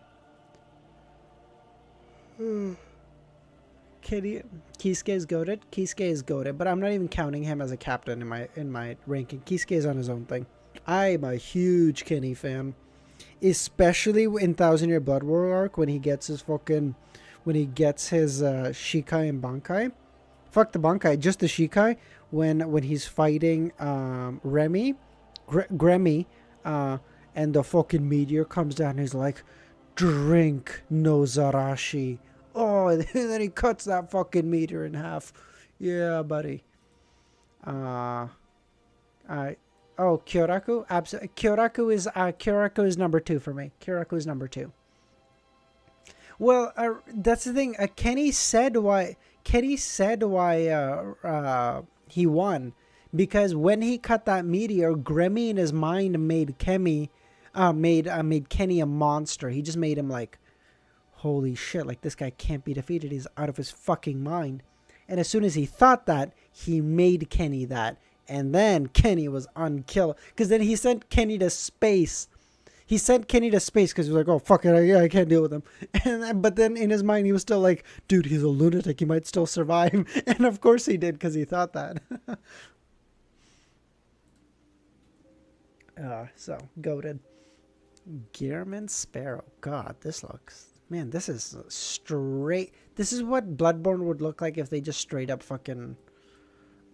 if they remastered it. Imagine Kenny having a heart attack. Nah, he would just tell his heart to knock it off. He's too strong. Kenny's number 3 for me. Kyoraku's number 2. For me, number 1. Absolutely. Anyone care to take a guess? Nah, fuck it. No, it's Unohana. Unohana is my number 1 go. Unohana survived for thousands of years waiting to get Kenny back up to peak strength because she knew. She was like, I can't live with having done that to him. Unohana was so fucking strong. She became the best healer in Soul Society just so that she could enjoy her battles for longer. So that she would cut people up, heal them, and be like, nah, bitch, keep this fade running. Let's go. My goat, dude. Absolutely my goat. My favorite Bleach character is Shinji for no reason other than vibes. Shinji's cool. His Shikai is cool. His Bankai is dope as fuck. His Bankai is just everyone goes stark raving mad. Everyone starts attacking their teammates, even his teammates. So they're like, listen, you can't use this in Soul Society. Mami Ichiru, yeah. Invert everything is his Shikai, which is fucked because that's crazy strong for a Shikai. But all the same, Aizen pieced him up, dude. Aizen and Karakura-tan was like, bitch, what you think this was? This one's cool too. Sorry, we haven't been looking at the art very thoroughly for anyone who's watching the VOD. We're just in the vibes today, you know. We're just chilling. We're having a great time. I'm having a great time at least. I don't know about everyone else, but I'm having a fucking great time today. This is very nice. This is like, in my mind, this seems like a perfect cross between Gearman and Moriarty. Like the clothing and everything fits, in my mind, Moriarty more than Gearman, but the face is clearly Gearman's. There's like a perfect cross between them. Is this a fucking doll? How is this drawn, bro? Kenny did what Klein should have done when Ince dropped the meteor. Exactly, yeah. Kenny went, yes, Toshiro might go. Toshiro was good, but in the end, he didn't do much. He just straight up fucking died in 1000 Year Blood War. He just... I mean, I know they brought him back and stuff, but he just fucking died. Not more... Really? In my mind, this clothing is straight up... Oh, no, Moriarty wore the overcoat and stuff. Yeah, you're right, Klein. Yes, you're right, Klein Moore. Yes, you're right, username. True. I hate the powers of Ichigo, though. Everyone had such unique... Ichigo just had... That's true, but that being said, I don't know if you... I watched Bleach in dub, and there's this scene when he whips out the first Getsuga Tensho. He whips out the Getsuga Tensho against Byakuya, and Byakuya dodges it, and he goes, Piercer of Heaven. What a pretentious name. I think Piercer of Heaven is such a hard name, especially because Ichigo right now has entered heaven. He's entered heaven. He's entered Soul Society, which for a human is heaven. And Piercer of Heaven is literally him willing the strength into his Zanpakuto, or the Zanpakuto giving him the strength from his will to say, like, I will rip apart the heavens to get what I fucking want. Piercer of Heaven. That was such a hard name when I heard that, dude.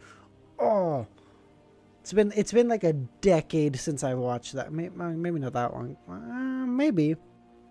No, probably 7 or 8 years. Fuck, that was so hard. No matter how good the name is, you want something. No, that's fair. I get that. The ego boost, that was part of it, yeah. That was definitely part of it. Oh, this is so good. What? Again, all of these Bloodthorn, what the fuck? Bloodborne themed ones are dope as fuck in my opinion.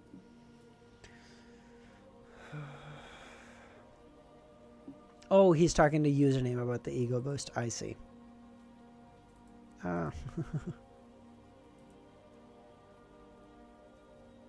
This is cool. This is cool. Much more, but this is damn near photorealistic, except for the colors, obviously. Like, this is damn good. This is good as fuck. Look at, see, this in my mind is like a perfect Gearman.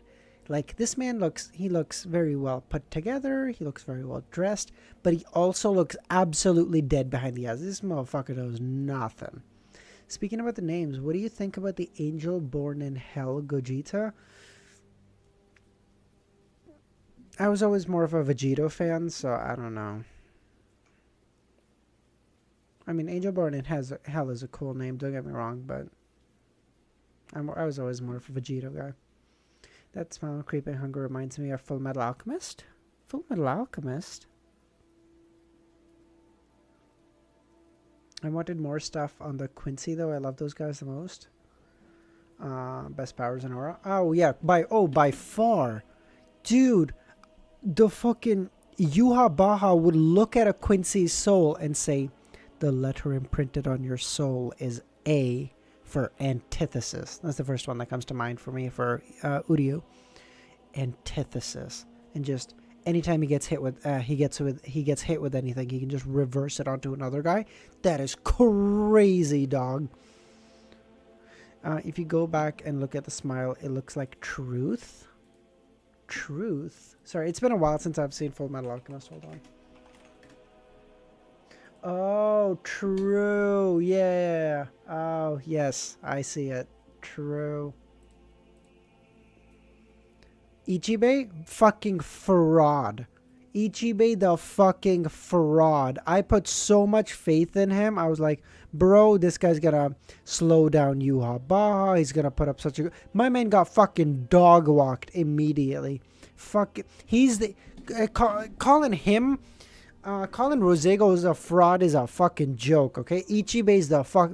This is the... Ichibe's like, I was the one who took away Yuha Baha's power the first time. I shall end it for real this time. My man got fucking dog walked so quick. God, this piece of shit.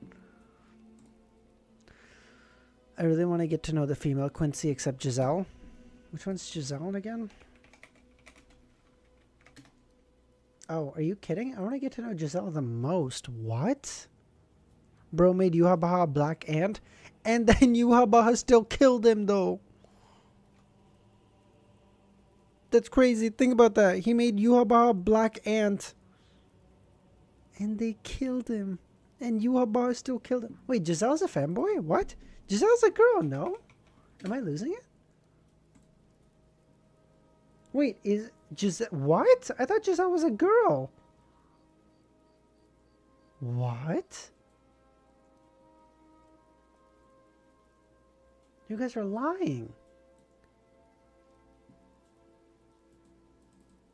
Are you sure? It says female. Are you sure? What?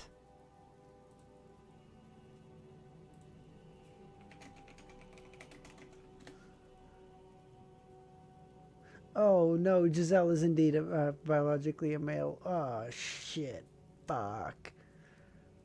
Ah shit. Okay. Alright, never mind. Yeah, I fell for the trap, boys. It's Gojover. It's so Gojover. We're privating this VOD. No one can ever know. You guys are all getting banned from the stream and the Discord. It's all over. It's Gojover. Okay. On that really fun note, guys, I think we'll end it there. It's 2 o'clock. I'm sleepy as fuck. I gotta get up in 7 hours. I gotta go get the car. It's fucking taken care of. Hopefully the car will be done tomorrow, and then... Well, actually, I still technically need to change the brakes too, but I'm gonna do that sometime later. There's enough life in them for a little bit. Fuck them. Probably works out. I probably won't die in a horrible fire. All right, yeah. Thank you everyone for another great stream. Hope y'all have a great rest of your day or night. It seems like fucking damn near everyone in chat is going to bed, including myself. So have a good night, everyone. Yeah, I'll see y'all later. If you're not in the Discord, consider joining. Link in the description. Not you, username, obviously. Yeah, that's it. See y'all. Love you.